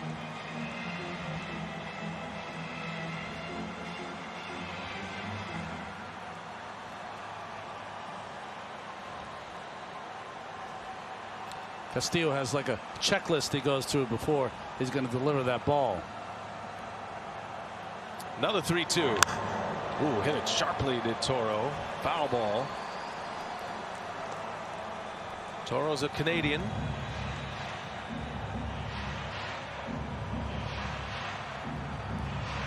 Quebec City. You don't think that guy right there would like a chance to get up in a minute? And he might have a chance too. I mean, there's a path to Altuve in a big spot. Still 3 batters away. You know the Rays would rather not see him. 1 out. 3-2 pitch. And he lost him. Toro draws the walk. Man, that's something special right there. First career postseason at bat against Diego Castillo, and he is aboard. And a little glimmer of hope for the Houston Astros. Back to the top of the order now. 8-pitch at bat for Toro. First blemish for Castillo. And now he'll deal with Springer.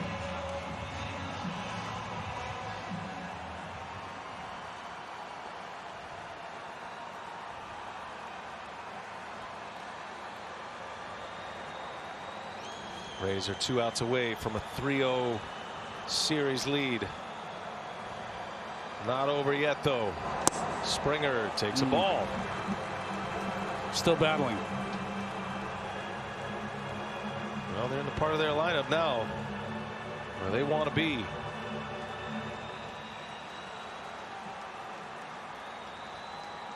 Springer just 2 for 14 in the series. He's 0 for 4 tonight, but he's lined out twice.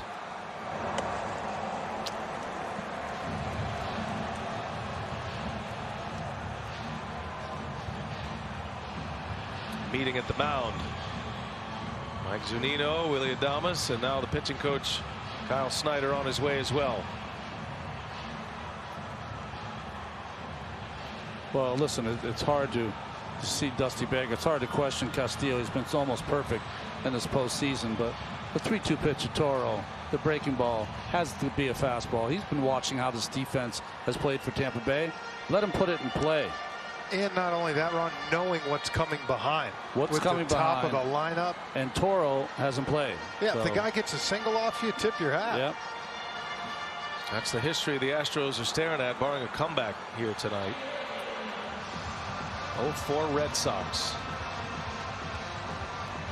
The only to come back.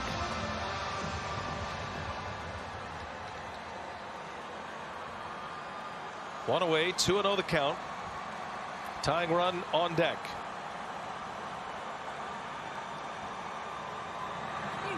And it's 3 balls and no strikes.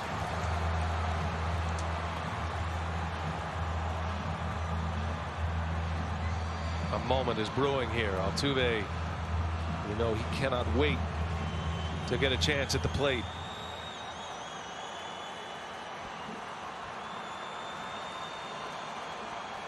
(3-0) and he missed. Walked him on 4 straight, and Altuve will get his shot at the plate as the tying run.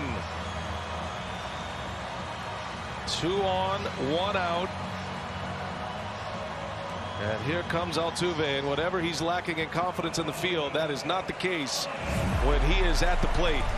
First inning with 1 out, turned on one from Ryan Yarbrough. Put the Astros on the board first. His second first-inning home run of this series.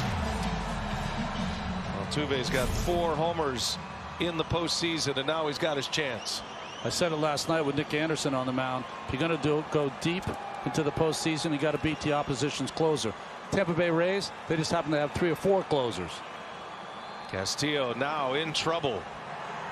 And Altuve swinging a foul. He was on that first pitch. Similar to Bregman yesterday after some command issues from Anderson. Bregman swung at the first pitch. He hit it hard. He flew out to end the game, but he was on it. These big league hitters, they know they don't get many opportunities with strikes to handle. They know their strike zone. And these are your guys. You got to trust them in that situation to know that they're going to pick out a pitch they can drive. As you said, Bregman, 8 balls in a row, got a good pitch and drove it. Same thing with Altuve here. 0 for 7 career against Castillo. Coming right down to the end again. Astros again have the tying run at the plate in the 9th as Altuve takes a ball. 1-1 the count. I think we've documented how hard luck the Astros have hit into in these first 3 games. But does it flip right here? Altuve was the last out in game 1. Castillo struck him out with a slider. With the tying run at second base, that was a 2-1 Rays win. Astros scored a run in the 9th inning yesterday. It stranded the bases loaded on the flyout by Bregman to end the game in a 4-2 Rays win. The 1-1 and a swing and a miss. Steady diet of breaking balls from Castillo. Castillo took a little off of that slider. Usually he's in the 90-mile-an-hour range. This one 88. Altuve up front.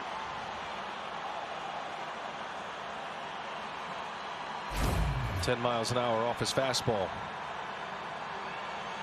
which was what makes it so tough. 1 ball, 2 strikes. Double play ends the game. Altuve takes a ball, another slider, seeing if he'd chase. That's about the spot that he got Altuve in game 1. He chased one to end the game. Can't blame him for trying. And that's where it's so tough, because Diego loves that off-speed pitch. He's going to throw it, the slider, more than the fastball. But guys, you still got to respect 98. Yeah.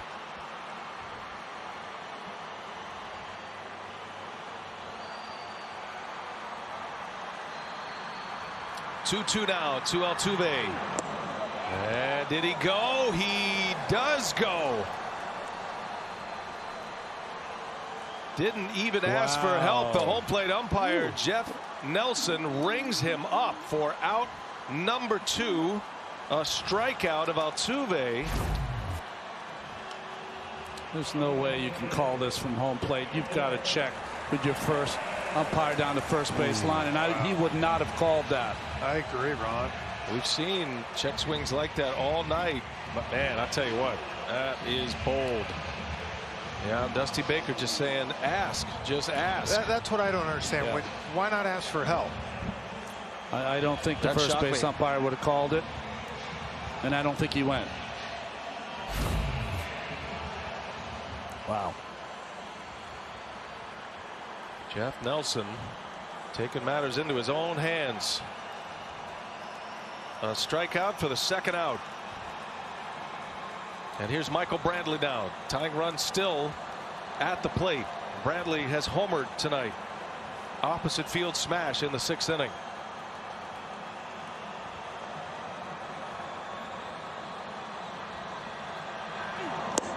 Spinner in there for a strike. 6th inning.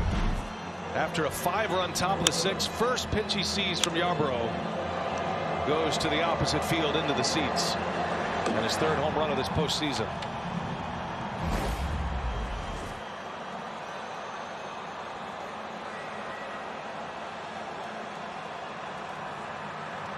The 0-1. Swing and a miss. No balls and 2 strikes. Rays are a strike away from a 3-0 lead in this ALCS.